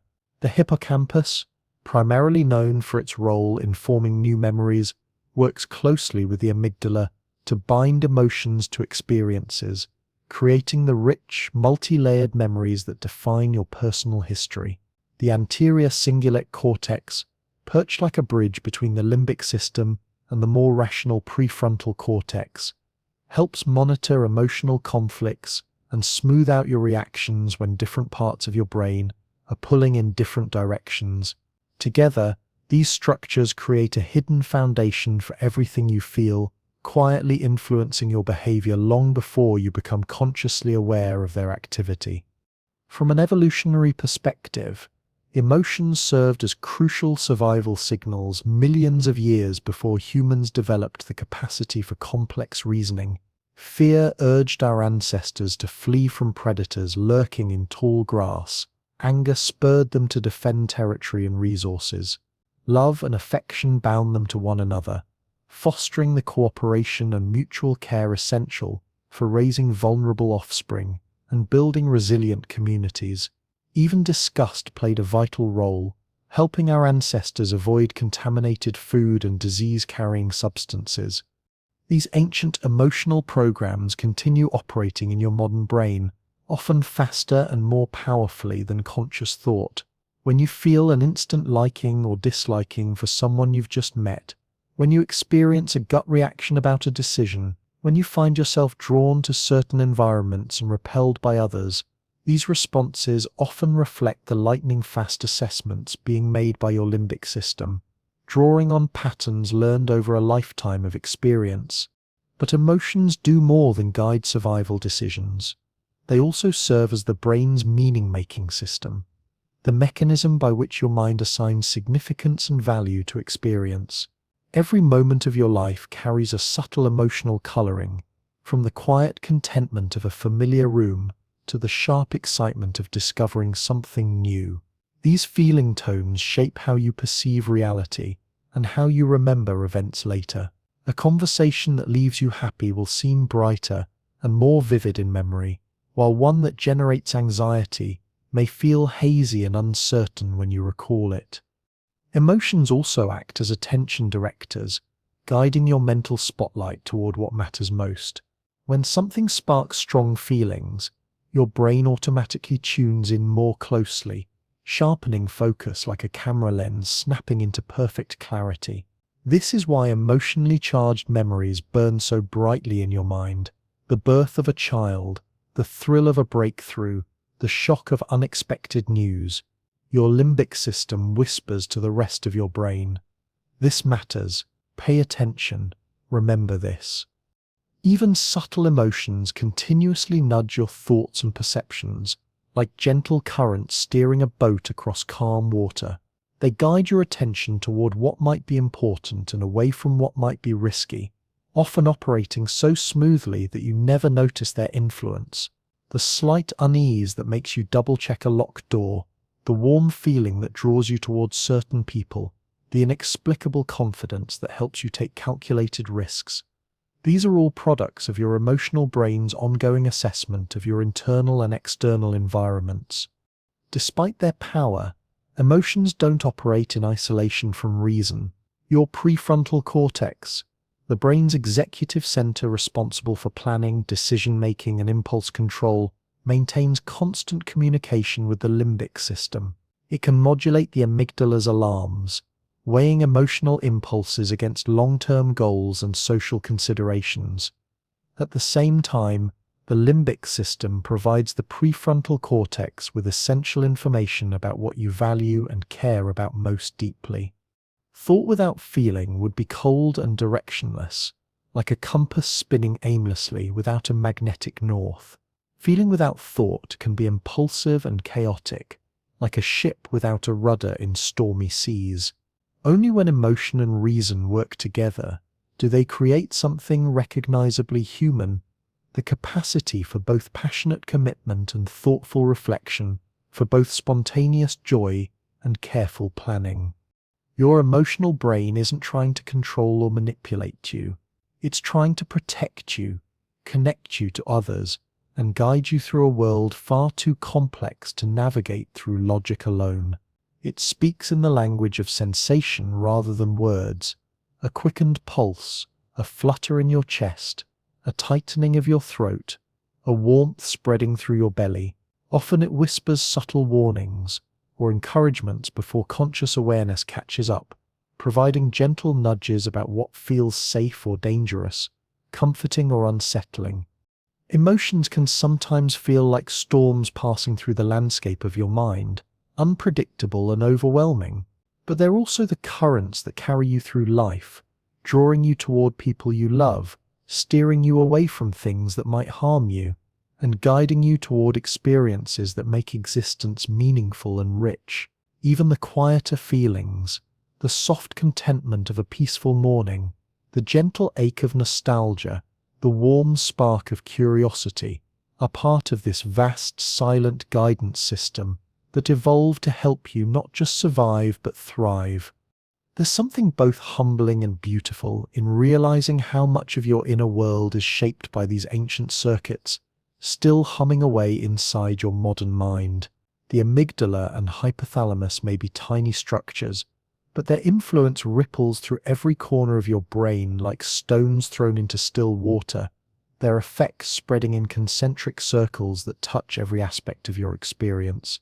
Emotions may feel ephemeral and weightless, but they're as real and physical as your heartbeat, woven into your biology as deeply as your bones and blood. Without fear, there would be no courage, just the absence of challenge and growth. Without sadness, joy would lose its precious contrast and meaning.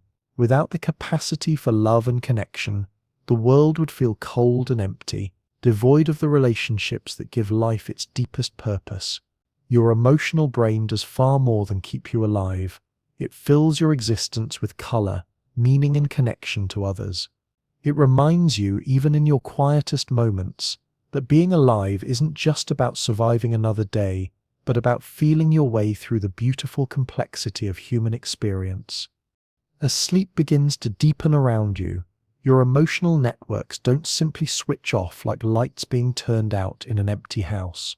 Instead, they shift into different patterns, helping to process the day's emotional experiences and integrate them into the larger tapestry of your emotional learning. The dreams that will soon begin dancing behind your closed eyelids often serve as emotional laboratories, allowing your brain to explore feelings, rehearse responses, and work through the complex emotional puzzles that daytime consciousness struggles to solve. But beneath all of this conscious and unconscious activity, your brain is simultaneously orchestrating something even more fundamental: the basic biological rhythms that keep you alive moment by moment, breath by breath, heartbeat by heartbeat. While your mind wanders through memories, dreams, and half-formed thoughts, your brain never stops attending to its most vital and constant work: the tireless orchestration of your body's essential rhythms. Every second of your existence, it conducts an invisible symphony of life-sustaining processes.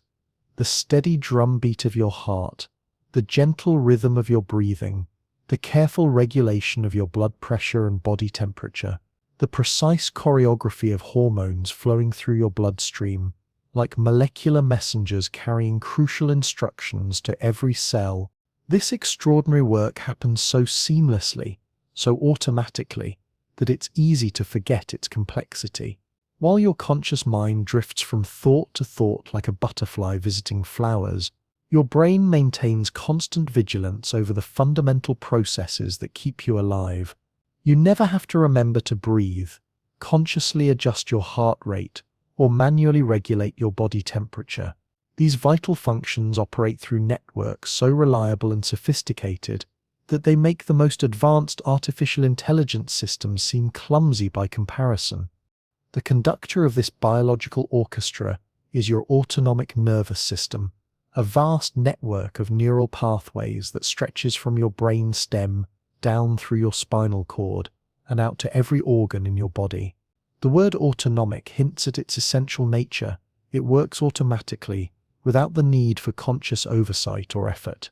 You don't have to think about breathing to keep oxygen flowing into your lungs, consciously manage your blood sugar levels, or remember to release the precise cocktail of hormones needed to wake up each morning. Your brain handles all of this in the background, like the most capable personal assistant imaginable, one who never takes a vacation and never makes mistakes. At the heart of this system lies your brainstem, a compact structure that serves as mission control for your body's most essential functions. Despite its relatively small size, the brainstem contains clusters of neurons so vital that damage to even tiny regions can have profound effects on your ability to survive. These neurons work with the dedication of lighthouse keepers, maintaining their vigil around the clock, monitoring your body's internal state, and sending out precisely calibrated instructions moment by moment. The medulla oblongata, located at the very base of your brain stem where it meets your spinal cord, controls two of your most fundamental life processes, your heartbeat and your breathing.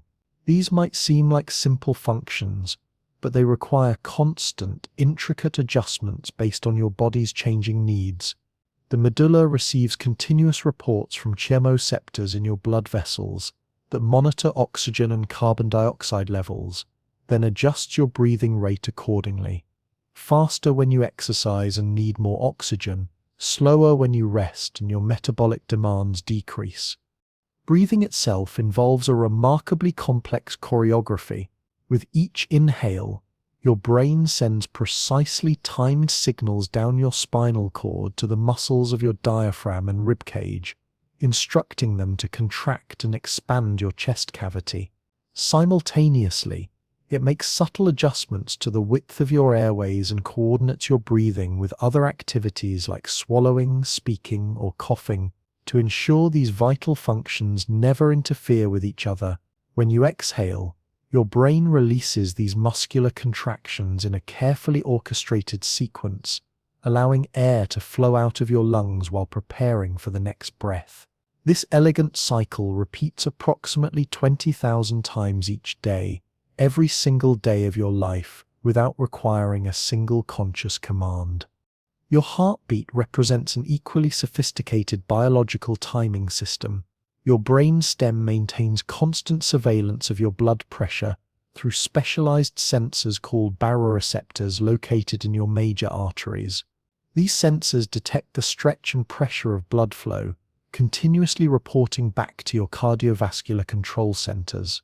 If blood pressure drops, perhaps because you've stood up quickly or become dehydrated, your brain immediately speeds up your heart rate and constricts your blood vessels to maintain adequate circulation to your vital organs.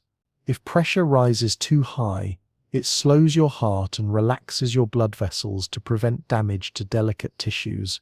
These adjustments often occur within a single heartbeat, faster than you could consciously react even if you were aware of the need. Overlaying these basic regulatory functions are two complementary branches of your autonomic nervous system that work like two different modes of being, balanced in an elegant dance throughout your days and nights. The sympathetic nervous system prepares your body for action and arousal. When challenges arise or excitement surges, it releases cascades of neural signals that quicken your heartbeat, dilate your pupils, increase your breathing rate, and flood your bloodstream with adrenaline and glucose. The classic fight-or-flight response that mobilizes every system in your body for peak performance. Once the challenge passes or the excitement fades, your parasympathetic nervous system takes the lead, guiding your body back toward rest and restoration. It slows your heart rate, deepens your breathing, stimulates digestion, and promotes the cellular repair processes that maintain your long-term health. This is often called the rest and digest state, when your body focuses on maintenance, healing, and storing energy for future challenges. These two systems alternate constantly throughout your life, like dancers passing the lead back and forth, keeping you poised between readiness for action and peaceful recovery. Even subtle changes in your thoughts, emotions, or environment can tip the balance. A sudden unexpected sound nudges you towards sympathetic arousal, while the sight of a loved one's face gently activates parasympathetic calming. The scent of freshly baked bread might trigger digestive preparation, while a stressful email could instantly shift you toward alert vigilance. Your autonomic nervous system serves as an incredibly sensitive interface between your inner world and external circumstances. Coordinating all of this activity is your hypothalamus, a structure no larger than an almond that sits like a master conductor at the intersection of your nervous and endocrine systems. The hypothalamus links your brain's electrical networks to your body's chemical messaging systems, serving as a crucial translator between neural signals and hormonal responses. When your hypothalamus detects that something needs to change, that you're too cold, too stressed, too hungry, or too tired, it releases precisely calibrated chemical messengers to your pituitary gland, often called the master gland, because of its central role in hormonal regulation. Your pituitary gland, suspended from your hypothalamus by a delicate stalk, then dispatches specific hormones into your bloodstream. These hormones travel throughout your body, like molecular ambassadors carrying detailed instructions to distant organs and tissues. If your hypothalamus senses stress, for example, it initiates a carefully orchestrated cascade that prompts your adrenal glands to release cortisol. Cortisol raises your blood sugar levels and sharpens your mental alertness, preparing your entire system to handle whatever challenge you're facing. When the stressful situation resolves, your hypothalamus senses this change and gradually guides the system back toward baseline, like a thermostat maintaining perfect temperature balance. The precision of these feedback loops is truly astonishing. Temperature regulation alone involves dozens of interconnected processes. Your hypothalamus continuously monitors the warmth of your blood through specialized thermoreceptors, then orchestrates responses involving sweat glands, muscle contractions, shivering, blood vessel dilation or constriction, metabolic rate adjustments, and even behavioral changes in your appetite and activity levels. All of this happens automatically and simultaneously, as if your brain were continuously fine-tuning the climate inside your body's personal ecosystem. Your emotions create additional ripples throughout these systems. A flash of anxiety can instantly elevate your heart rate, tighten your chest muscles, and quicken your breathing as your amygdala alerts your hypothalamus to potential danger, which then rallies your sympathetic nervous system for action. Conversely, feelings of safety and contentment activate your parasympathetic pathways, slowing your heart rate and relaxing your muscles. The boundary between mind and body dissolves completely at this level. They're not separate entities, but different aspects of a single integrated system in constant communication. This communication flows in both directions, creating what scientists call the brain-body loop. Your organs continuously send streams of information back to your brainstem and hypothalamus, reporting on oxygen levels, nutrient status, hormone concentrations, and tissue conditions. Even the rhythm of your heartbeat and the stretching sensations from your digestive organs feed subtle signals back to brain regions that influence your mood and attention. The flutter in your chest when you feel nervous, the calm heaviness that follows a satisfying meal, the energized alertness that comes after good exercise. These aren't just psychological experiences, but the conscious echo of your body's internal communications reaching your awareness. What remains most remarkable is how much of this constant activity never reaches your conscious mind. While you ponder your plans, worry about tomorrow, or drift through memories and daydreams, millions of precisely coordinated messages flash between your brain and body every single second. They maintain your blood pressure within optimal ranges, keep your body temperature steady within fractions of a degree, balance the chemistry of your blood, and coordinate the release of dozens of different hormones according to complex schedules that change throughout the day and night. You don't command this system or control it through conscious will. You simply inhabit it, like a passenger carried along by the most sophisticated life support system ever created. Yet you're not just a passive passenger. Your thoughts, emotions, behaviors, and choices all influence these unconscious processes. The way you breathe affects your heart rate variability. Your sleep patterns influence hormone production. Your stress levels impact immune function. Your social connections affect inflammatory responses. You and your autonomic nervous system exist in a partnership so intimate that it's impossible to say where your conscious mind ends and your unconscious body begins.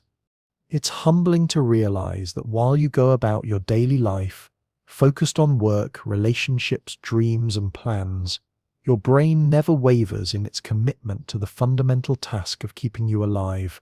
It doesn't take breaks, doesn't get distracted, doesn't forget its responsibilities. It simply continues its ancient work with the reliability of sunrise, the steadiness of tides, the faithfulness of a guardian who never sleeps. Through every breath you take, every beat of your heart, every moment of temperature regulation and hormonal balance, your brain demonstrates a form of love so constant and unconditional that you rarely even notice it.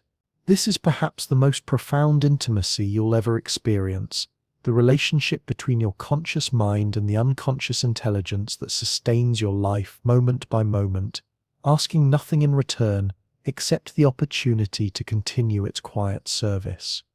As sleep deepens around you tonight, this biological symphony continues its eternal performance. Your breathing settles into the slower, deeper rhythms of rest. Your heart rate decreases to match your body's reduced metabolic needs. Growth hormone releases increase to promote cellular repair and restoration. Your core body temperature drops slightly to conserve energy. Every system in your body shifts into its nocturnal configuration, optimized for healing, growth, and preparation for tomorrow's challenges. And underlying all of this unconscious activity, supporting both your basic biological functions and your capacity for conscious experience, lies perhaps your brain's most extraordinary achievement, the emergence of language and the inner voice that narrates your existence. Language represents one of your brain's most astonishing accomplishments, a system so sophisticated that it allows one mind to plant thoughts directly into another, using nothing more than patterns of sound waves or marks on a page. With these simple tools, humans can conjure entire universes of meaning, transmit memories across generations, and share the most intimate details of inner experience. This ability feels so effortless in daily life that it's easy to forget how extraordinary it really is. Behind every word you speak or understand lies an intricate neural ballet that transforms the chaos of thought into structured symbols and back again, like master translators working at the speed of lightning. Deep within the landscape of your brain's left hemisphere lie two small regions that serve as the primary architects of this linguistic magic. Broca's area, nestled in your left frontal lobe, functions as the planner and constructor of speech. When you want to express an idea, Broca's area assembles the sounds and grammatical structures necessary to convey your meaning, then choreographs the precise movements of your lips, tongue, vocal cords, and breathing muscles to deliver them in the correct sequence. Damage to this region makes speech halting and effortful, like trying to construct a house with broken tools. The blueprints remain clear, but the execution becomes painfully difficult. On the opposite side of this linguistic partnership sits Wernicke's area in your left temporal lobe, serving as the interpreter and comprehension center. This region decodes the meaning embedded in words, allowing you to understand both spoken and written language by matching incoming sounds and symbols to the vast dictionary of meanings stored throughout your brain. When Wernicke's area is damaged, people can still speak fluently with proper rhythm and intonation, but their sentences may become beautifully meaningless tangles of words, like listening to music where the melody remains intact, but the lyrics have become pure poetry without sense. Connecting these two linguistic headquarters runs a thick bundle of nerve fibers called the arcuate fasciculus, a high-speed neural superhighway that keeps understanding and expression tightly synchronized. This pathway ensures that the words you want to say actually match the thoughts you intend to convey, preventing the constant miscommunication that would result if these two systems operated independently. But language encompasses far more than these two classical regions. It weaves through a vast network spanning your auditory cortex that processes the sounds of speech, your visual cortex that recognizes written symbols, your motor cortex that controls the movements of speaking and writing, and your frontal lobes that organize thoughts into coherent sequences. Words aren't born in any single location. They emerge from the collaboration of multiple brain regions, like musicians in different sections of an orchestra, combining their individual contributions into a unified symphony. What makes this network even more fascinating is that language doesn't simply express your thoughts, it actively participates in shaping them. The words available to you carve channels in your thinking like a river, gradually sculpting the landscape through which it flows. Different languages divide reality in startlingly different ways, offering their speakers unique conceptual tools for understanding the world. Some languages possess dozens of precise terms for different types of snow, ice, and frozen precipitation, allowing speakers to perceive and discuss subtle distinctions that would be nearly invisible to speakers of languages with more limited cold weather vocabularies. Other languages structure time, space, and causation in fundamentally different ways. Some mark the certainty or uncertainty of every statement grammatically, making speakers constantly aware of the evidence underlying their claims. Others require speakers to specify the precise spatial relationships between objects whenever they speak, fostering enhanced navigational abilities and spatial reasoning skills that persist even when these speakers are performing non-linguistic tasks. Even subtle differences in vocabulary can guide your thinking in ways you might never consciously notice. The specific words you choose to describe events can influence how you remember them, making experiences feel heavier or lighter, more significant or more trivial. When you give something a name, your brain treats it differently. It becomes easier to hold in working memory, simpler to analyze and categorize, more accessible for future recall. Without language, thoughts remain like clouds, visible but vague, difficult to grasp or manipulate. With language, they crystallize into sharp, distinct forms that you can examine, rearrange, and share with others. Inside your own mind, language serves as the thread that weaves your inner world together into a coherent narrative. You maintain a constant, quiet conversation with yourself, an ongoing stream of inner speech that runs beneath your awareness like a river flowing underground. This internal voice plans your day, rehearses important conversations, narrates your experiences as they unfold, and debates your decisions. It loops through your consciousness like a gentle echo, profoundly shaping how you experience and remember reality. This inner speech draws upon the same neural networks as external speech, activating Broca's and Wernicke's areas even when your lips remain still. When you think in words, your brain treats these imagined utterances almost like spoken ones, rehearsing their neural patterns without sending the final motor commands to your speech muscles. This might explain why thinking in words can feel so tangible and real, as though you're actually speaking inside the private theater of your skull. Your inner voice also links intimately with memory formation and retrieval. You often use internal speech to tag experiences as they occur, silently labeling and categorizing them in ways that help your hippocampus store them more efficiently in long-term memory. This is why verbalizing information, either out loud or silently to yourself, can dramatically improve your ability to remember it later. Your inner speech acts like a librarian, carefully cataloging each experience with verbal tags that make it easier to locate in memory's vast archives. Sometimes, however, this internal dialogue can become tangled in less helpful patterns. The same loops of inner speech that help you plan and reflect can occasionally spiral into rumination, those moments when your thoughts chase their own tails, endlessly repeating worries, regrets, or anxieties. This happens because your brain's default mode network, which becomes active during introspection and mind-wandering, keeps feeding material to your language centers, which dutifully give voice to whatever concerns bubble up from the depths of consciousness. It's like an echo chamber that forgot how to turn itself off. Understanding this process can be remarkably liberating. It reminds you that the voice in your head isn't an absolute authority or an infallible source of truth. It's simply a pattern of neural activity, a habit of mind that can be observed, questioned, and gently redirected when it becomes unhelpful. The narrator in your head is not you. It's one tool among many that your brain uses to make sense of experience. Even when it operates smoothly, language shapes the fundamental rhythm of your consciousness.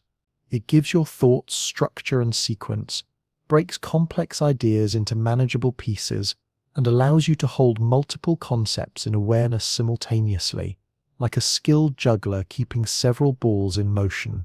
Without language, thoughts would remain fleeting sparks of awareness. With it, they become intricate tapestries you can examine from multiple angles, modify with precision, and share with other minds across space and time. Language also serves as the bridge that connects individual minds into vast networks of shared understanding. Every word you know represents the accumulated wisdom of countless generations, passed from mouth to mouth like an eternal flame that never dims. When you speak, you're not just expressing your personal thoughts, you're drawing upon an ancient collective inheritance, using tools shaped by millions of speakers who came before you. Your words feel intimately personal, yet they're part of something far larger than any individual mind, flowing through time like a river that connects all human consciousness. It's remarkable to consider that this entire universe of meaning exists as patterns of neural activity in the soft tissue of your brain. There are no actual words inside your skull, no sounds echoing through neural corridors, no ink marks etched on cellular walls, only networks of neurons firing in precisely coordinated sequences. Yet these biological patterns can carry ideas across oceans and centuries, preserving human wisdom, building civilizations, and igniting revolutions. They can comfort the grieving, persuade the doubtful, inspire the discouraged, and connect strangers across vast distances of space and culture. The machinery underlying all this verbal magic operates so smoothly that you rarely notice its extraordinary complexity. You simply open your mouth and words appear, perfectly formed and appropriately timed. You read a sentence and meaning blossoms in your consciousness, as if it had always been there, waiting to be discovered. Behind this effortless performance lies a hidden network of circuits, both ancient and endlessly adaptable, constantly translating between the private language of thought and the shared vocabulary of human communication. In this sense, language is not merely something your brain does, it's something your brain has become. Your neural networks have been lovingly sculpted by decades of linguistic experience, their connections strengthened by every conversation you've had, every book you've read, every word you've learned. Language lives in the very architecture of your mind, woven so deeply into your neural fabric that it's impossible to say where language ends and thought begins. As you drift towards sleep tonight, your language networks will continue their quiet work, processing the day's conversations, consolidating new vocabulary, and strengthening the neural pathways that allow you to communicate with the world. The words you learned today will be integrated more deeply into your mental lexicon. The conversations you had will be reviewed and filed away in memory. Even your dreams may be filled with language, as your brain explores new combinations of words and meanings in the safe playground of sleep consciousness. Your brain's mastery of language represents just one facet of its most remarkable talent, its exquisite sensitivity to other minds. While language provides the explicit channel for sharing thoughts and feelings, your brain possesses an even more subtle and pervasive ability: the capacity to read, understand, and synchronize with the mental states of others through mechanisms so sophisticated they border on telepathy. Your brain exists in what might seem like perfect isolation, sealed within the darkness of your skull, never directly touching the external world or making contact with other brains. Yet despite this physical separation, it remains utterly obsessed with other minds. It spends enormous amounts of energy trying to decode what others are thinking, predicting how they might behave, and imagining what they must be feeling. You could say your brain is addicted to social connection, a relentlessly curious detective that never stops gathering clues about the inner worlds of everyone around you. This social intelligence begins with a remarkable type of neuron called a mirror neuron, first discovered in the brains of monkeys. These specialized cells fire not only when an animal performs a specific action, but also when it observes another individual performing that same action. Humans possess similar mirror neuron systems that activate constantly throughout your daily interactions, creating a kind of neural echo chamber where your brain continuously rehearses the movements, expressions, and emotions of everyone around you. When you watch someone reach for a cup of coffee, mirror neurons in your motor cortex fire as if you were reaching for the cup yourself. When you observe someone's face crumple in pain, your own pain processing regions activate as if you were experiencing discomfort. When you see a friend break into genuine laughter, your brain begins preparing the neural patterns associated with laughter even before you consciously decide to join in. Your mirror neuron system serves as a constant unconscious simulation engine, allowing your brain to literally feel what others are feeling by recreating their neural states within your own neural networks. This neural mimicry forms the biological foundation of empathy, your capacity to understand and share the emotional experiences of others. But empathy extends far beyond simple mirroring. It draws upon a sophisticated network of brain regions, sometimes called your theory of mind system, including areas like the temporal parietal junction and the medial prefrontal cortex. These regions work together to construct detailed mental models of other people's thoughts, beliefs, intentions, and emotional states. When you wonder why someone seems upset, try to predict what they might do next, or attempt to see a situation from their perspective. These theory of mind networks spring into action. They run complex simulations based on everything you know about that person, their history, their personality, and their current circumstances. It's like having a sophisticated computer program dedicated to modeling other minds, constantly running background processes that help you navigate the intricate social world of human relationships. What's truly remarkable is how naturally and continuously your brain performs these social calculations. You don't have to consciously decide to read someone's emotional state or predict their behavior. Your mind leaps to these assessments automatically, weaving rich models of others' inner lives from subtle cues in their facial expressions, vocal tones, body language, and behavioral patterns. This is what allows you to sense tension in a room before anyone speaks, notice when a friend is pretending to be fine but isn't, or feel instinctively drawn to some people while feeling wary of others. This social attunement isn't merely a pleasant bonus of human consciousness. It represents one of your brain's highest priorities. Humans evolved as profoundly cooperative creatures, utterly dependent on group membership for survival.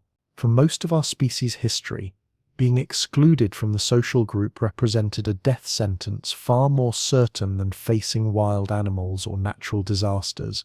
Those individuals who excelled at reading faces, interpreting social cues, predicting group dynamics, and maintaining positive relationships possessed enormous survival advantages, and their socially tuned brains gradually became the template for all human neural architecture. Even today, your brain treats social isolation as a form of emergency, activating many of the same neural circuits that respond to physical pain and bodily threats.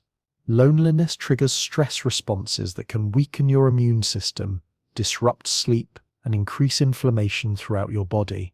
Social rejection activates your brain's alarm systems, as if you were facing immediate physical danger. Conversely, social connection and support can calm your nervous system, reduce stress hormones, and promote healing processes throughout your body.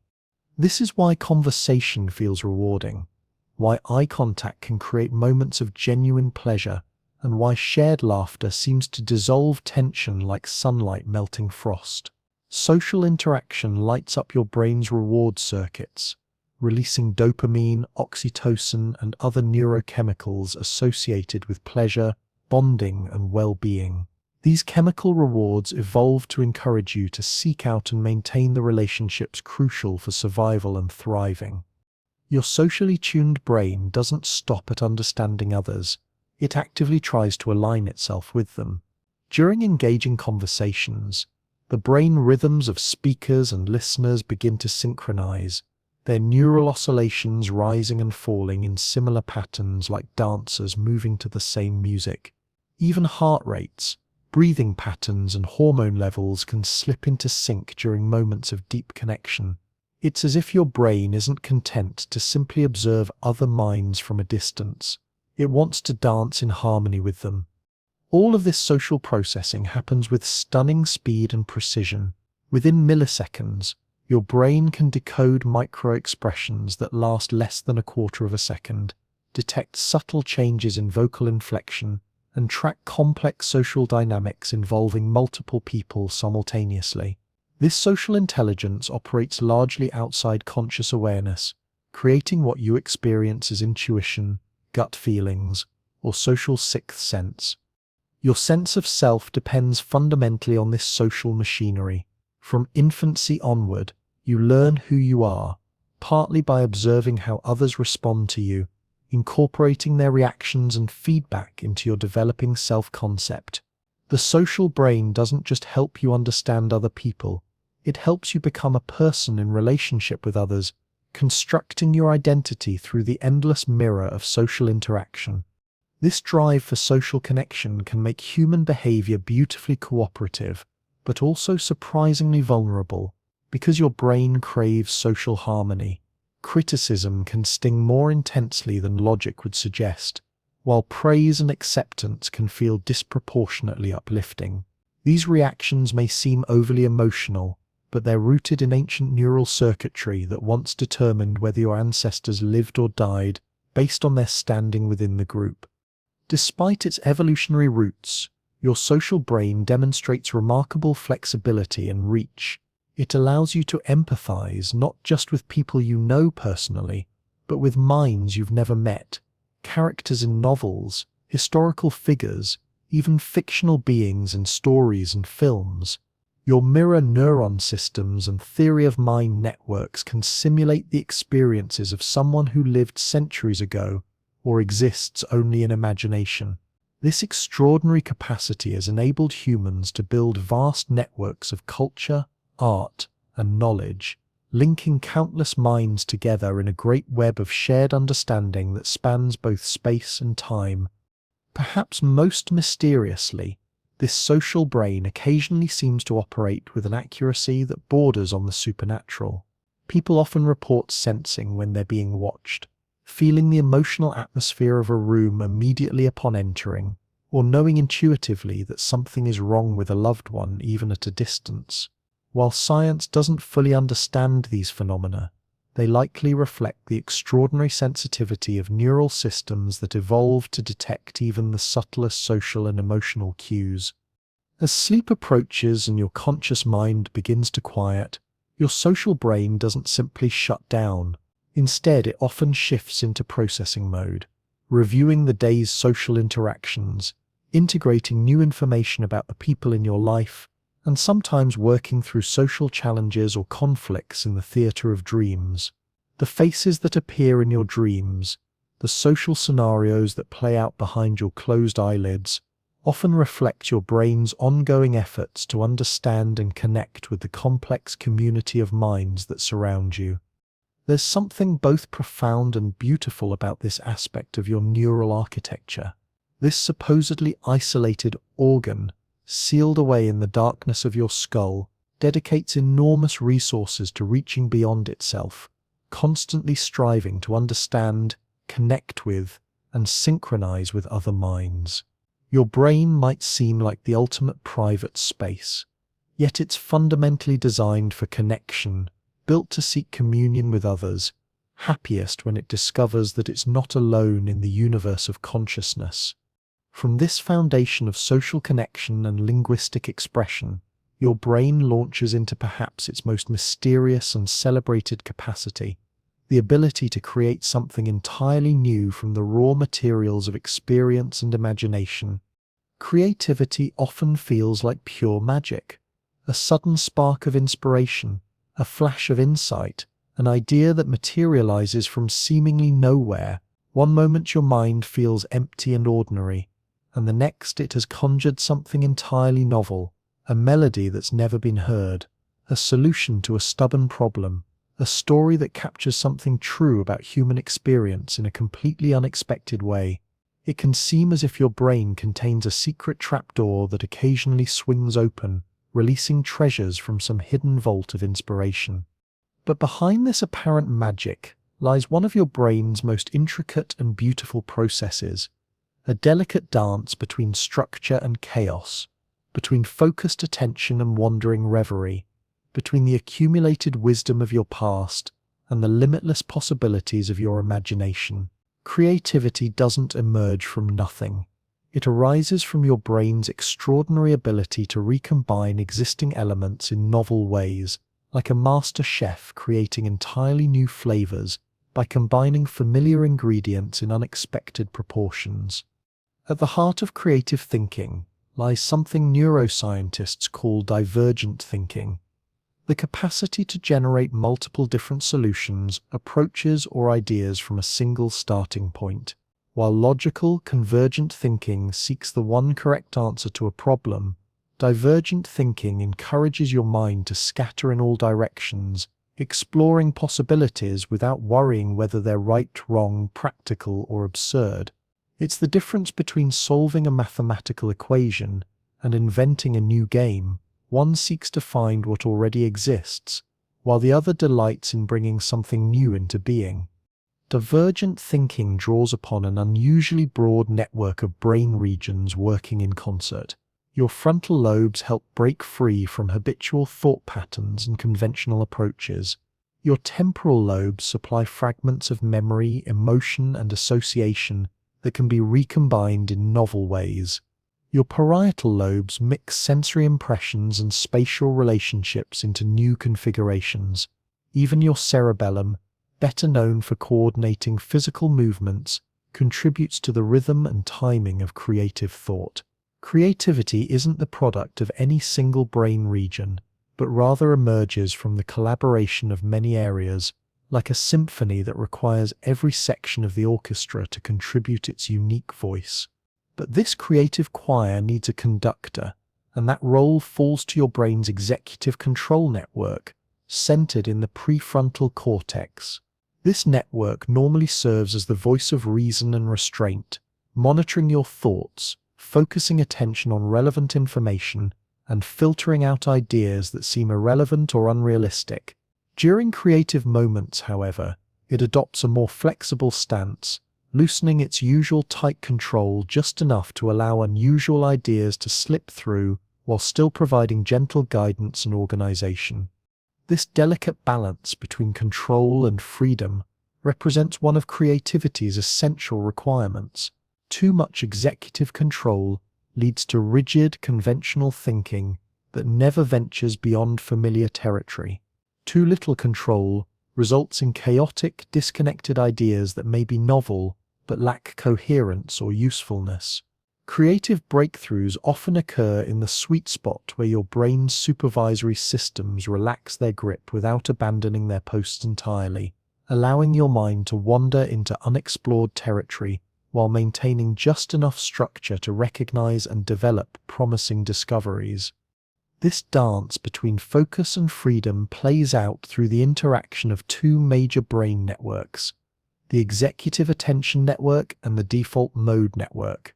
The default mode network activates when your mind isn't focused on the external world, but instead turns inward, daydreaming, reminiscing, or letting thoughts flow freely without specific direction. This network might seem like mental idle time, but it's actually one of your brain's most important creative engines. During these periods of mental wandering, your default mode network makes connections between distant memories, emotions, and concepts that would never occur during focused, goal-directed thinking. A childhood memory might link to a recent conversation, which connects to a half-remembered dream, which somehow illuminates a work problem you'd been struggling with.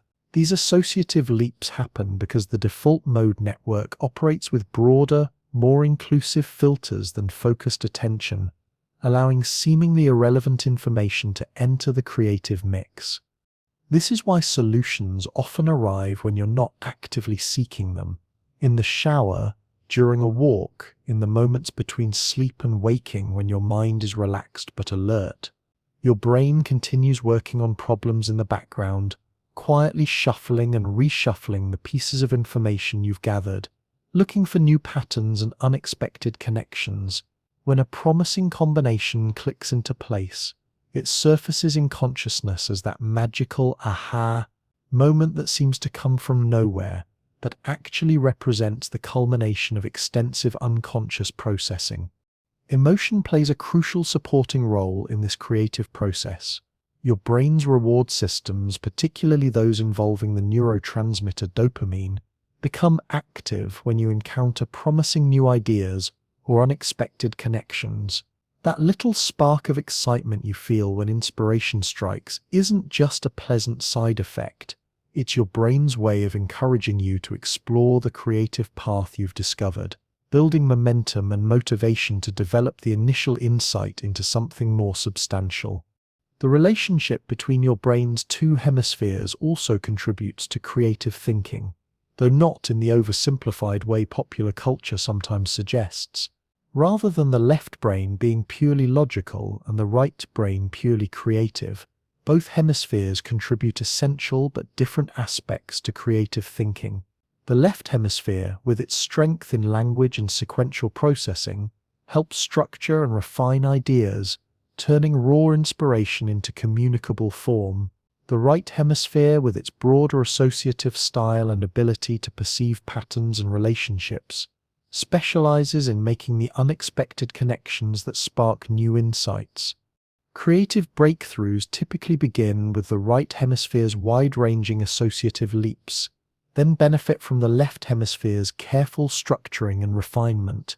It's a partnership, not a competition. Creativity requires both the initial spark of novel connection and the careful work of development and expression. Interestingly, your brain seems to prepare for creative insights by temporarily reducing some of its normal filtering processes. Brain imaging studies have found that just before moments of insight, activity in visual processing areas briefly decreases, as if your brain is tuning out the external world to focus on internal associations. The prefrontal cortex also shows reduced activity during creative moments, suggesting that your brain's usual monitoring and censoring systems step back to allow more unusual ideas to emerge. Once a creative idea surfaces, however, your brain quickly shifts gears. The executive attention network ramps back up, testing the new idea against reality, refining it, and working out practical details. This phase might feel less exciting than the initial flash of inspiration, but it's equally essential. Without this careful development work, even the most brilliant insights would remain beautiful but useless, like soap bubbles that pop before they can be shared with the world. This reveals something important about the nature of creativity. It's not a single moment of inspiration, but an ongoing process that alternates between exploration and refinement, between opening up to possibilities and narrowing down to practical solutions. Your brain cycles through phases of broad associative thinking and focused, analytical thinking, like breathing in new ideas and breathing out polished creations. The most mysterious aspect of creativity may be that you cannot force it to happen on demand. You can create conditions that make it more likely, sufficient quiet time for your mind to wander, exposure to diverse experiences and ideas, freedom from excessive stress or criticism, but you cannot simply will inspiration into existence. Creativity seems to require a kind of mental receptivity, an openness to surprise and discovery, that emerges naturally when the conditions are right, but cannot be manufactured through effort alone. This paradox suggests that creativity involves a fundamental shift in your relationship to your own mind. Instead of directing your thoughts towards specific goals, You learn to listen to the quieter voices of intuition and association. Instead of immediately judging ideas as good or bad, you allow them space to develop and reveal their possibilities. Creative thinking often requires stepping back from the role of mental director and becoming more like a gardener, planting seeds, providing nourishment, and trusting in the natural processes of growth. As you prepare for sleep tonight, your brain's creative networks won't simply shut down. Instead, they'll continue their subtle work throughout the night, processing the day's experiences, making new connections, and sometimes delivering fresh insights through the strange logic of dreams. The solutions that elude you during waking hours sometimes arrive complete and perfect in the morning, as if your sleeping brain had been working steadily on the problem while your conscious mind rested. This nocturnal creativity reveals something beautiful about the nature of mind itself. Even in sleep, even in the apparent absence of conscious effort, your brain continues its restless work of recombination and discovery. It sorts through the day's input, finds unexpected connections, and prepares new possibilities for tomorrow's consciousness to discover and develop. From the foundations of learning, emotion, vital function, language, social connection, and creativity, we arrive at perhaps the most profound mystery your brain generates: the simple yet inexplicable fact that there is something it is like to be you. Consciousness represents perhaps the strangest phenomenon your brain produces. All of its other functions, while intricate and remarkable, seem somehow comprehensible in principle. Neurons firing in patterns to control movement, store memories, process sensory information, or coordinate bodily functions. But consciousness is fundamentally different. It's the mysterious glow that transforms these neural processes from mere information processing into subjective experience, the ineffable quality that makes any of your brain's activities feel like something rather than nothing at all. Without consciousness, your brain might still process visual information, but there would be no experience of seeing, no redness of red, no brightness of sunlight, no beauty in a sunset. It might still store and retrieve memories, but there would be no sense of remembering, no nostalgic warmth, no bittersweet recognition of time's passage. It might still coordinate complex behaviors, but there would be no sense of willing or choosing, no feeling of agency, no interior life at all. Consciousness is what makes the difference between a sophisticated biological computer and a sentient being aware of its own existence. This awareness doesn't appear to reside in any single part of your brain. Unlike other functions that can be localized to specific regions, vision to the occipital lobe, language to Broca's and Wernicke's areas, emotion to the limbic system, consciousness seems to emerge from the entire system working together. It's not stored in one neural neighborhood or controlled by one cluster of cells. Instead, it rises from the whole like light shimmering from the surface of deep water, created by countless small interactions, but reducible to none of them individually. This has made consciousness one of science's most elusive puzzles. Your brain contains roughly 86 billion neurons, each one a tiny biological switch that can be either active or inactive. Yet somehow, from this vast network of simple on-off signals emerges the rich, unified stream of subjective experience you call your consciousness. It's as if a symphony were somehow more than the sum of all the individual notes played by all the musicians, not just different in degree, but different in kind, possessing qualities that exist nowhere in the component parts. Over decades of research, neuroscientists have proposed various theories to explain how consciousness might emerge from neural activity.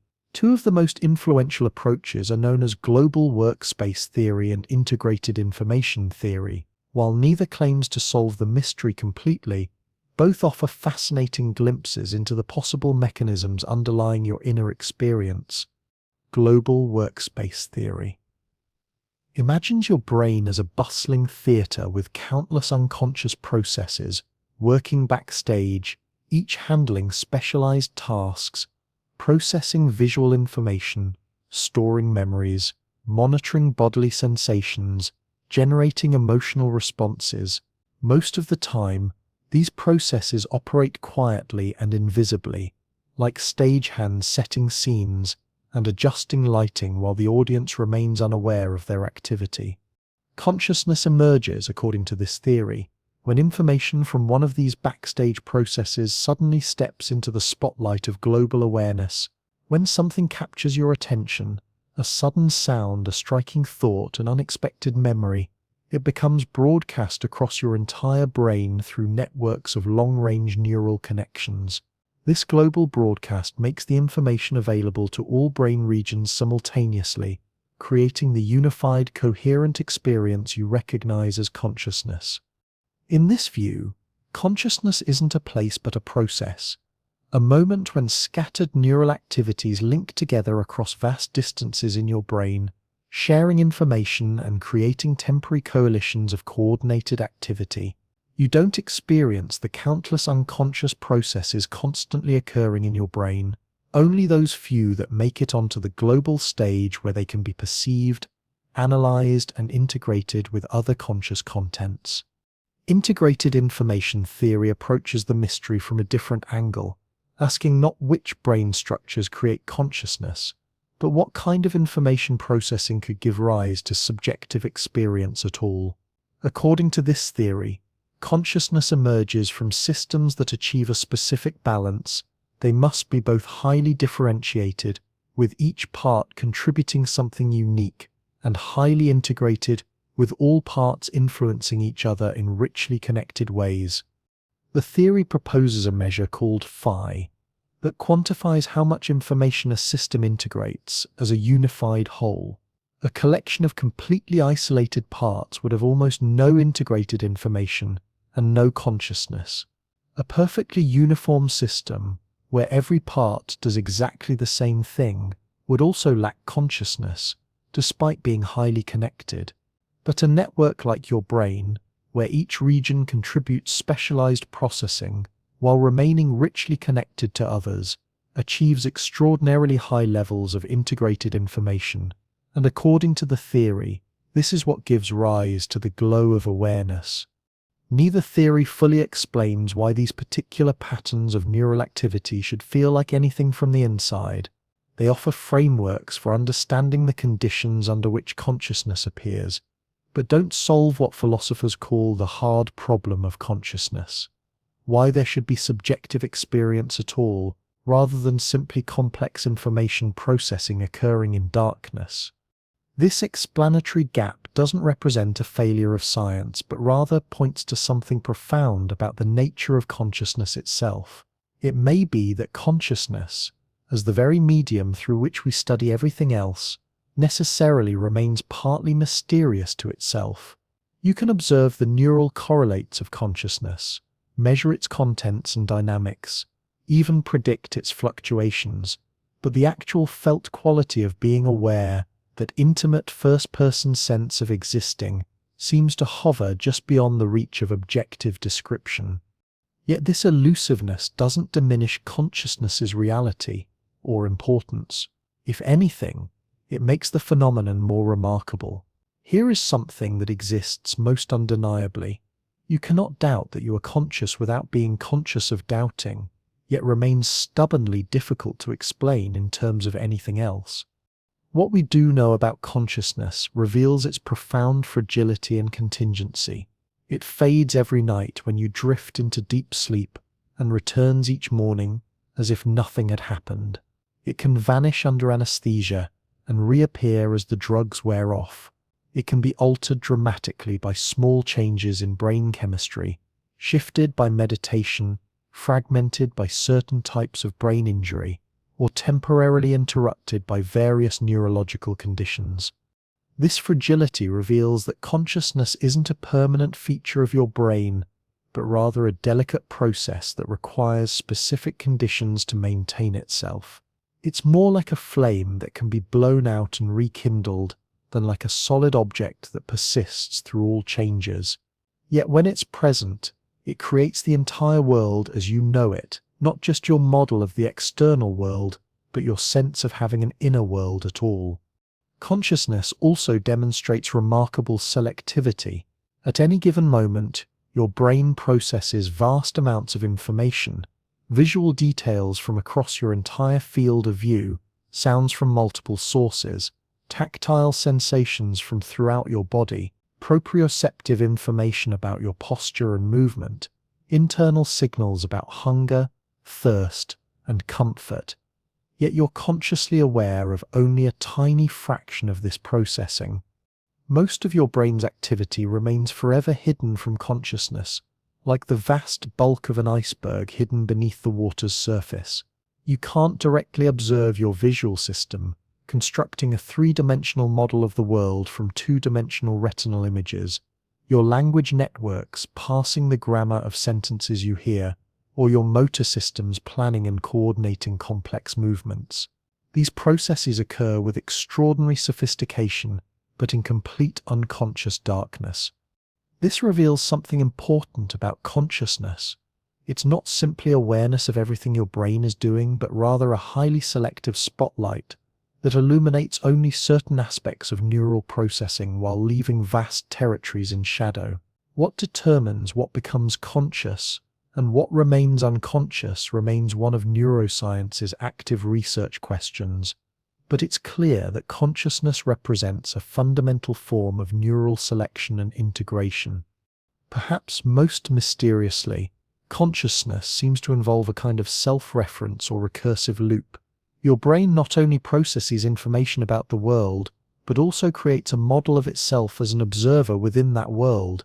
This may be why conscious experience has that distinctive first-person quality, that sense of being a subject perceiving objects rather than simply information being processed by a biological system.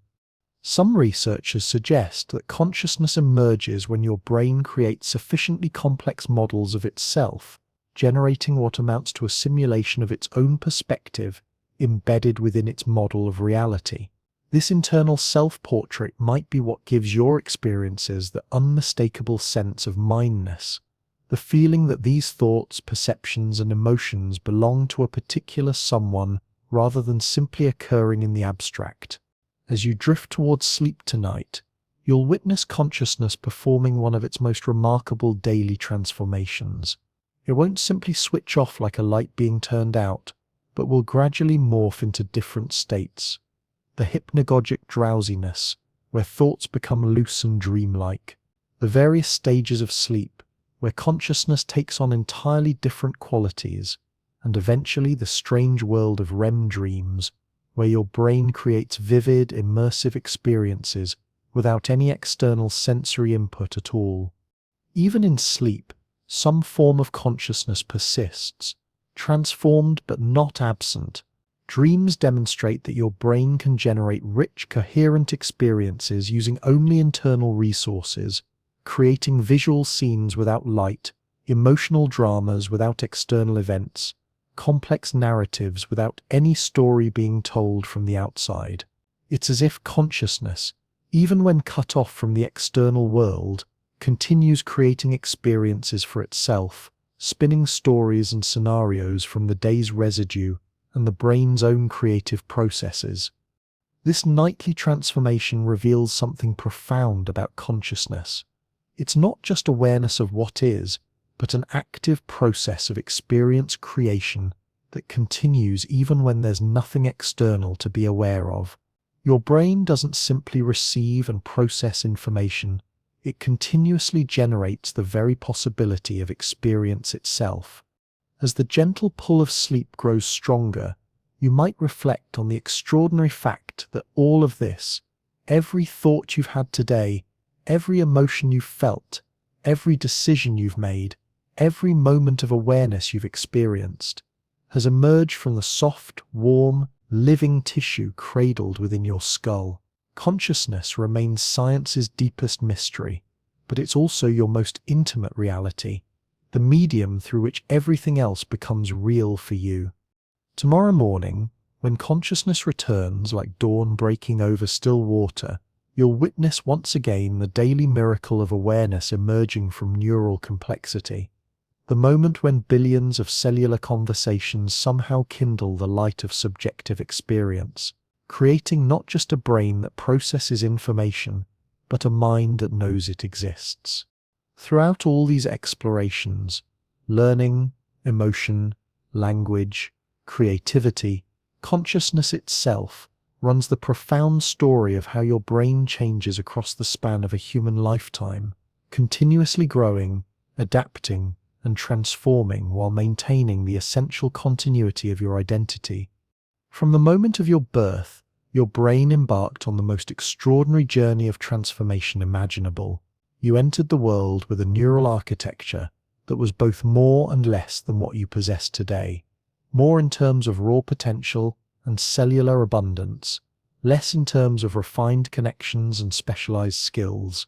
Your newborn brain contained nearly as many neurons as you have now, perhaps even more, but what it lacked were the intricate networks of experience-carved pathways that would eventually channel your thoughts in meaningful directions. In those early months and years, your brain exhibited neuroplasticity on a scale that defies comprehension. Neurons sprouted new connections at a rate of thousands per second, creating a jungle of synaptic possibilities dense beyond imagining. Every sensation that touched your awareness, every movement you made, every face you saw triggered cascades of neural growth and connection forming that literally sculpted your developing mind from the raw clay of genetic potential. But this exuberant growth came paired with an equally important process of refinement. As your young brain explored the world, it began the crucial work of synaptic pruning, selectively strengthening the connections that proved most useful, while allowing others to wither and disappear. This wasn't destruction but artistry, like a master sculptor chiseling away excess stone to reveal the masterpiece hidden within the marble. By adolescence, your brain had eliminated roughly half of the synaptic connections present in early childhood, creating more efficient and specialized neural networks. During your teenage years, your brain underwent another dramatic transformation, particularly in the prefrontal cortex, the region responsible for executive function, impulse control, and long-term planning. This area remained under construction throughout adolescence, which explains many of the paradoxes of teenage behavior. The ability to engage in sophisticated abstract thinking, combined with impulsive decision-making, the capacity for intense creativity alongside poor risk assessment, the development of idealistic worldviews paired with emotional volatility. Your adolescent brain was simultaneously your most powerful and most vulnerable, like a high-performance sports car with untested brakes. The limbic system, governing emotion and reward-seeking, developed earlier and more rapidly than the prefrontal cortex that would eventually learn to modulate its impulses. This temporary imbalance created a window of extraordinary openness to experience, a time when your brain was primed to explore, experiment, and form the deep friendships and passionate interests that would shape your adult identity. As you move through your 20s and 30s, your brain settled into a remarkable balance of stability and flexibility. The major architectural projects of childhood and adolescence were complete, leaving you with efficient, well-established neural highways for processing information, controlling behavior, and navigating social relationships. Yet your brain retained the capacity for significant change and adaptation, ready to rewire itself in response to new challenges, relationships, and skills. This was your brain at its cognitive peak, memory systems operating at maximum efficiency, processing speed at its fastest, attention and executive function working in smooth coordination. You could learn new information quickly, multitask effectively, and handle complex mental challenges with grace. Your brain had achieved the perfect balance between the eager plasticity of youth and the accumulated wisdom of experience. But even at this peak, subtle changes were already beginning to unfold. Starting in your 30s, your brain began a gradual process of refinement and reorganization that would continue throughout your life. Processing speed might slow slightly, and certain types of memory, particularly the ability to rapidly form brand new episodic memories, might become less effortless. Yet these changes were often so gradual and well compensated that they remained nearly invisible in daily life. Your brain compensated for these subtle shifts through increased efficiency and the development of what researchers call crystallized intelligence, the vast store of knowledge, skills, and problem-solving strategies accumulated over decades of living. Where younger brains relied on raw processing power, your maturing brain learned to draw upon its rich library of experience, finding elegant solutions through pattern recognition and accumulated wisdom rather than brute force computation. One of the most remarkable discoveries about the aging brain is that neuroplasticity, the capacity for change and growth, never fully disappears. For many years, scientists believed that neurogenesis, the birth of new neurons, stopped completely in childhood. But research has revealed that certain regions of your brain, particularly the hippocampus, continue producing new neurons throughout your entire life, though at a much slower rate than in youth. These new neurons integrate themselves into existing networks, contributing fresh processing power and helping maintain your brain's flexibility and adaptability. It's a profound reminder that your brain remains a living, growing organ throughout your lifespan, never completely fixed or static, always retaining some capacity for renewal and change. Your brain also develops remarkable compensatory mechanisms as you age. When certain networks begin to show signs of wear, neighboring regions can sometimes take over their functions. Blood flow patterns shift to maintain optimal nutrition for the most crucial areas. The two hemispheres of your brain may begin working more collaboratively, sharing processing loads that younger brains handled more independently. These changes often occur so smoothly that they enhance rather than diminish your cognitive abilities in certain domains. Memory itself transforms rather than simply declining with age.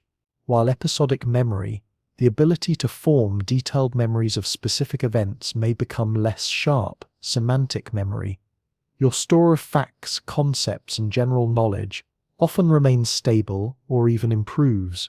Your vocabulary typically continues expanding throughout your life, and your ability to see patterns and connections between disparate ideas may actually strengthen with age as your brain draws upon its vast reservoir of experience. Emotional processing also evolves in fascinating ways as your brain matures. Activity in the amygdala, your brain's alarm system, often decreases with age, while connections between emotional and reasoning centers strengthen. Many older adults report feeling calmer, less reactive to stress, and more focused on positive experiences and meaningful relationships. This positivity effect suggests that the aging brain gradually learns to filter its attention toward what truly matters, letting go of some of the emotional turbulence that characterizes younger years. Creativity may shift its expression, but doesn't disappear with age. While fluid intelligence, the ability to think quickly and solve novel problems, peaks in young adulthood, creative thinking often benefits from the deeper associative networks that develop over time. Older brains excel at synthesis, at seeing connections across vast domains of knowledge, at bringing together insights from decades of experience in ways that younger minds simply haven't had time to develop. The physical structure of your brain does change gradually over the decades. Total brain volume decreases slowly, particularly in the prefrontal cortex and hippocampus. The white matter that connects different brain regions may show signs of wear, potentially slowing the speed of information transfer between areas. Myelin, the fatty insulation around nerve fibers, may thin slightly, affecting the efficiency of neural communication. Yet these changes occur so gradually, and your brain compensates for them so effectively, that they often have minimal impact on daily function and well-being. Your brain's extraordinary redundancy and adaptability mean that significant reserve capacity exists in most systems, allowing you to maintain cognitive function even as subtle age-related changes accumulate. Perhaps most importantly, research has revealed that lifestyle factors profoundly influence how your brain ages. Regular physical exercise promotes blood flow and the production of growth factors that support neural health.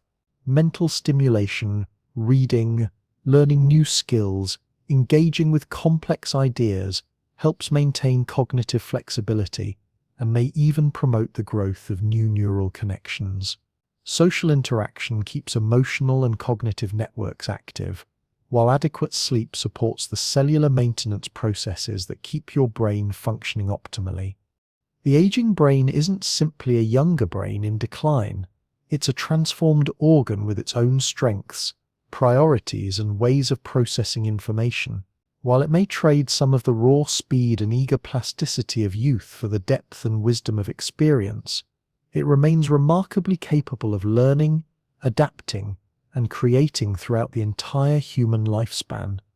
As you rest tonight, regardless of your current age, your brain continues its lifelong process of maintenance and renewal. Neural pathways used during the day are being strengthened and refined. Waste products are being cleared from brain tissue through the glymphatic system, which becomes more active during sleep. Growth factors are being released to support cellular health and repair. Your brain is preparing itself for tomorrow's challenges while processing and integrating today's experiences. Even in the deepest stages of sleep, your brain never truly rests. It shifts from its daytime patterns of active engagement with the external world to its nocturnal rhythms of consolidation, restoration, and preparation. This nightly transformation represents one of the most beautiful examples of your brain's adaptive flexibility, its ability to completely reorganize its activity patterns to serve different functions while maintaining the continuous thread of your identity and experience. But like all biological systems, your brain sometimes encounters challenges that test its remarkable resilience. Understanding how it responds to injury, disease, and dysfunction reveals both its vulnerabilities and its extraordinary capacity for adaptation and healing. Despite its incredible sophistication and general reliability, your brain remains a delicate and complex system balanced on knife's edge between optimal function and potential disruption. This 3-pound universe of interconnected neurons depends on precisely maintained conditions, adequate blood flow, proper chemical balance, stable electrical patterns, and protection from toxins and trauma. When these conditions are disrupted, even slightly, the effects can ripple throughout your entire experience of consciousness and selfhood. Epilepsy provides one of the most dramatic examples of what happens when your brain's electrical systems misfire. Normally, your 86 billion neurons fire in carefully orchestrated patterns, like musicians in a vast symphony playing their individual parts in perfect timing. But in epilepsy, groups of neurons begin discharging all at once, creating electrical storms that sweep across brain tissue like lightning across a summer sky. These seizures can take many forms depending on where in the brain they originate and how far they spread.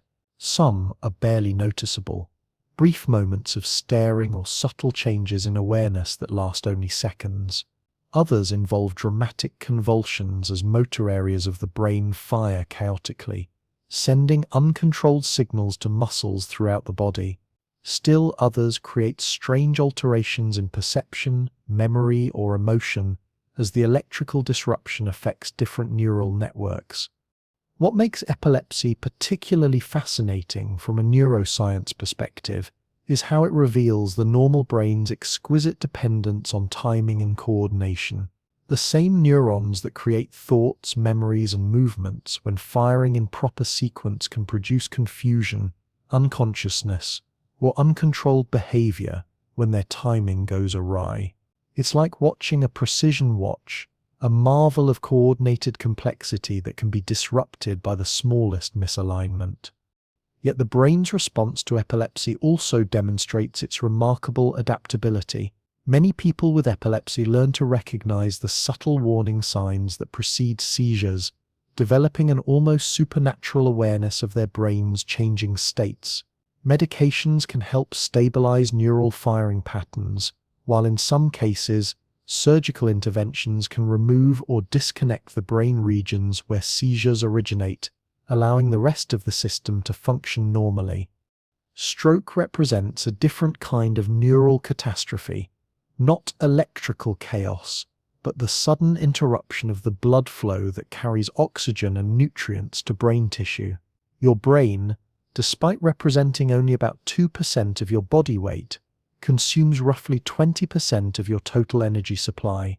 It has no ability to store energy reserves, making it completely dependent on continuous delivery of glucose and oxygen through your bloodstream. When a stroke blocks blood flow to part of your brain, whether through a clot, a burst vessel, or severe narrowing of arteries, the affected neurons begin dying within minutes. The brain region fed by the blocked vessel essentially goes dark, and the functions it supported, movement, speech, memory, vision, may be lost or severely impaired. The location of stroke damage determines its effects with heartbreaking precision. A stroke affecting Broca's area leaves language comprehension intact but makes speech halting and effortful. Damage to the right parietal lobe might cause neglect syndrome, where the entire left side of the world disappears from awareness. Strokes in the brain stem can affect the most fundamental life-sustaining functions, while those in the cerebellum may disrupt balance and coordination without affecting consciousness or personality. Yet even in the face of stroke, your brain's neuroplasticity can produce remarkable recoveries. In the weeks and months following injury, surviving neurons often begin taking over functions that were lost, sprouting new connections and reorganizing their activity patterns to compensate for damaged areas. Intensive rehabilitation can guide this rewiring process, helping the brain discover new pathways to accomplish old goals. Many stroke survivors regain significant function through this patient process of neural reorganization, proof that even adult brains retain impressive capacity for adaptation and healing. Some neurological conditions unfold much more gradually, creeping through brain tissue over years or decades like slow-moving storms. Alzheimer's disease represents perhaps the most heartbreaking of these progressive conditions, beginning almost invisibly as abnormal proteins start accumulating between neurons and inside them, gradually disrupting the cellular machinery that maintains neural health and communication. The disease typically begins in the hippocampus and surrounding areas crucial for forming new memories, which explains why early Alzheimer's often manifests as difficulty learning new information, while older, well-established memories remain intact. As the condition progresses, it spreads to other brain regions, affecting language, reasoning, emotional regulation, and eventually even the most basic functions of daily living. What makes Alzheimer's particularly cruel is how it seems to work backward through time, gradually erasing the neural architecture of a lifetime. Recent memories fade first, then older ones, then learned skills, then basic knowledge, then finally even the recognition of loved ones and the ability to navigate the physical world. It's as if the disease is slowly dismantling the brain's accumulated wisdom and experience, returning it toward an earlier, less organized state. Yet even in Alzheimer's, the brain shows remarkable resilience and compensatory abilities. Many people in the early stages develop sophisticated strategies for managing memory problems, using external aids, routines, and social support to maintain their independence and quality of life. The progression of the disease varies enormously between individuals, and factors like education, social connection, physical activity, and cognitive stimulation may help slow its advance. Research into Alzheimer's has also revealed the crucial importance of brain health throughout the lifespan. The same lifestyle factors that support healthy aging, regular exercise, mental stimulation, social engagement, adequate sleep, stress management, also appear to reduce the risk of developing dementia or delay its onset. Your brain's resilience is built not just through its internal mechanisms, but through how you care for it throughout your life. Depression and anxiety, while often thought of as purely psychological conditions, also reflect disruptions in brain function though typically more subtle and reversible than the dramatic changes seen in neurological diseases. These conditions involve alterations in neurotransmitter systems, changes in neural connectivity between emotional and cognitive regions, and shifts in the brain's stress response systems. The beautiful complexity of your brain means that psychological and neurological health are intimately intertwined. Chronic stress can literally reshape neural architecture, while effective treatment for mental health conditions often involves helping the brain develop new patterns of activity and connection. Psychotherapy works partly by encouraging beneficial changes in brain function, while medications can provide the neurochemical stability needed for natural healing and adaptation processes to unfold. What emerges from studying all these conditions is a profound appreciation for your brain's normal, healthy function. The fact that 86 billion neurons coordinate their activity seamlessly day after day, year after year, maintaining the coherent stream of consciousness you call your life, represents an ongoing miracle of biological engineering. When you consider how many things could go wrong in such a complex system, the brain's general reliability becomes all the more remarkable. This understanding also highlights the importance of protecting and nurturing your brain throughout your life. Many neurological problems are not inevitable consequences of aging, but result from specific risk factors that can be modified through lifestyle choices. Regular physical exercise promotes blood flow and neuroplasticity. Mental challenges keep neural networks active and adaptable. Social connections provide emotional support and cognitive stimulation. Adequate sleep allows for cellular repair and waste clearance. Stress management prevents the chronic elevation of hormones that can damage brain tissue over time. Your brain's health is not just something that happens to you, it's something you actively participate in creating through countless daily choices about how you live, what you think about, how you treat your body, and how you engage with the world around you. Every moment of mindful attention, every act of learning, every gesture of kindness toward yourself and others contributes to the ongoing project of maintaining and enhancing the neural networks that make you who you are. As you settle into sleep tonight, you can rest knowing that your brain's remarkable repair and maintenance systems are preparing to do their nocturnal work. The glymphatic system will increase its activity, washing away metabolic waste products that accumulated during the day. Growth factors will be released to support cellular health and repair. Neural connections will be strengthened or pruned based on the day's experiences. Your brain will shift into the restorative rhythms that have sustained it throughout your life and will continue to sustain it for all the nights to come. Even as medical science continues advancing in its understanding and treatment of neurological conditions, perhaps the most profound healing comes from the brain's own innate wisdom, its tireless commitment to maintaining consciousness, its endless creativity in finding new solutions to old problems, and its remarkable ability to adapt, heal, and grow throughout the entire span of human life. From this foundation of understanding your brain's vulnerabilities and resilience, we can turn our attention toward the exciting frontiers where neuroscience meets technology, opening unprecedented windows into the brain's inner workings and pointing toward futures that once existed only in science fiction. The human brain has always been both the instrument we use to explore the universe and the greatest mystery we have yet to solve. For millennia, it remained a sealed black box, its workings knowable only through the external behaviors and experiences it produced. But we now stand at an extraordinary moment in history, the first time that the brain is beginning to truly meet itself, to peer into its own depths and understand its own mechanisms through tools of unprecedented sophistication and power. One of the most remarkable frontiers opening before us is the development of brain-computer interfaces, technologies that blur the boundary between mind and machine in ways that would have seemed impossible just decades ago. These systems work by detecting the faint electrical whispers of neurons firing and translating those signals into digital commands that can control external devices with nothing more than thought itself.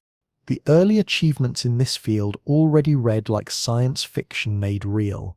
Paralyzed individuals have learned to control robotic arms with extraordinary precision using only the neural signals recorded from their motor cortex. They can reach, grasp, and manipulate objects in three-dimensional space as naturally as if their own limbs had awakened from a long sleep. The brain, it turns out, possesses a remarkable ability to treat external devices as extensions of the body, expanding its neural map to incorporate artificial limbs as seamlessly as it once learned to coordinate fingers and toes. These brain-computer interfaces work through a process of mutual adaptation. Initially, the computer must learn to decode the specific patterns of neural activity associated with different intended movements. But simultaneously, the brain begins reshaping its own activity to communicate more clearly with the machine, strengthening neural pathways that generate the clearest signals while letting others fade. It's a dance of coevolution between biological and artificial intelligence, each partner learning the other's language. Researchers are also exploring how brain-computer interfaces might restore lost senses. Experimental devices have allowed people who are blind to perceive spots and patterns of light by directly stimulating their visual cortex. While these early systems produce only simple sensations like seeing stars or geometric shapes, they hint at a future where damaged sensory pathways might be bypassed entirely, allowing the brain to receive information through entirely artificial channels. Similar work is advancing in auditory restoration, with brain implants that could potentially deliver sound directly to the auditory cortex for people with profound deafness. Even more speculative research explores the possibility of artificial memory systems that could help people with severe memory impairments, or enhancement technologies that might expand human cognitive capabilities beyond their natural limits. Running parallel to these interface technologies is the monumental project of mapping your brain's connections in unprecedented detail. The human connectome, a complete map of every neuron and every synapse in the brain, represents one of the most ambitious scientific undertakings ever attempted. Your brain contains roughly 86 billion neurons connected by hundreds of trillions of synapses, creating a network of staggering complexity that makes the internet look simple by comparison.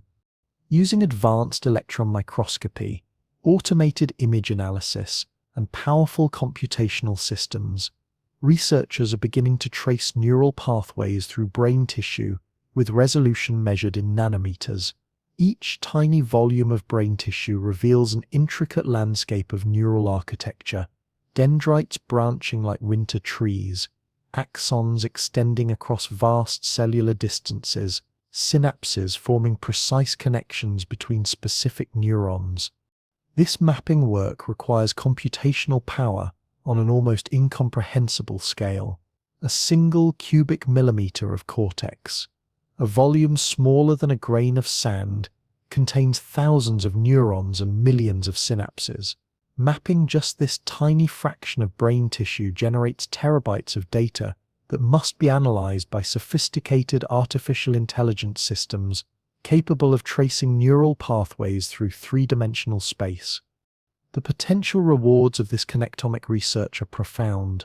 By understanding the brain's wiring diagram in complete detail, scientists hope to discover how information flows through neural networks, how memories are stored and retrieved, how decisions emerge from neural computation, and how diseases disrupt these delicate systems.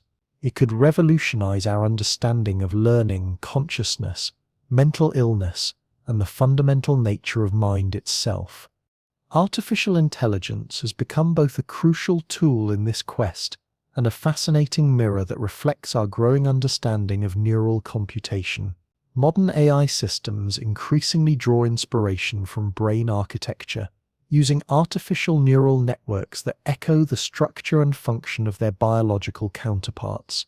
These systems learn through processes that parallel synaptic plasticity, strengthening connections that prove useful while weakening those that don't contribute to successful performance.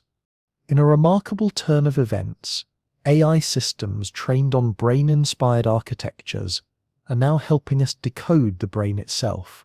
Machine learning algorithms can identify patterns in neural activity that would be impossible for human researchers to detect, revealing the hidden structure in the vast data sets generated by modern neuroscience techniques.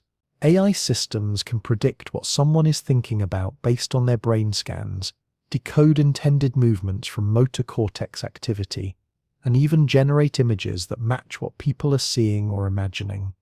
This creates a fascinating feedback loop.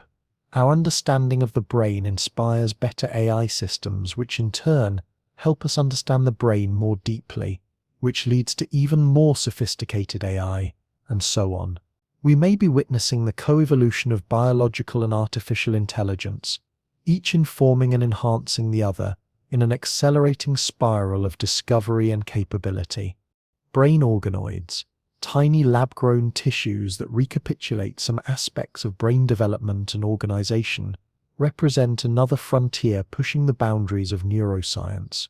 These mini-brains grown from stem cells allow researchers to study human brain development, test treatments for neurological diseases, and explore questions about consciousness and cognition in controlled laboratory environments. While current organoids are still far simpler than actual brains, they exhibit surprising complexity, forming layered structures resembling cortical organization, generating spontaneous electrical activity, and even responding to light when engineered with light-sensitive proteins. Some researchers speculate that sufficiently complex organoids might eventually exhibit primitive forms of information processing, or even consciousness, raising profound ethical questions about the nature of mind and our responsibilities toward artificially created neural systems. The field of optogenetics has opened yet another window into brain function by allowing researchers to control specific neurons with light. By genetically engineering neurons to express light-sensitive proteins, scientists can turn individual cells or neural circuits on and off with laser precision, creating unprecedented opportunities to test hypotheses about brain function and develop new treatments for neurological and psychiatric conditions. These tools are revealing the brain's functions with clarity that seemed impossible just a few years ago. Researchers can now watch memories being formed in real time, observe the neural circuits that generate specific emotions, and even implant false memories by artificially activating the right combination of neurons.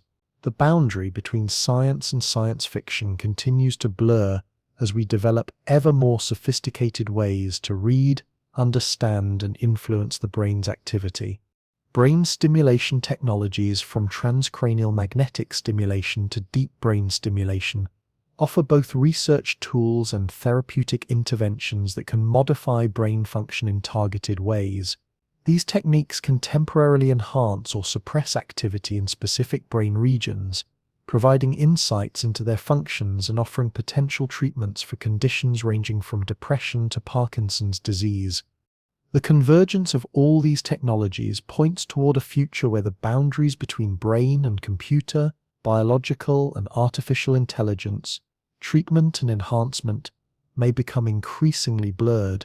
We may develop the ability to seamlessly interface human consciousness with artificial systems, to repair or enhance cognitive abilities through technological interventions, and to understand the fundamental mechanisms of mind with precision that allows us to address the deepest questions about consciousness, free will, and the nature of human experience.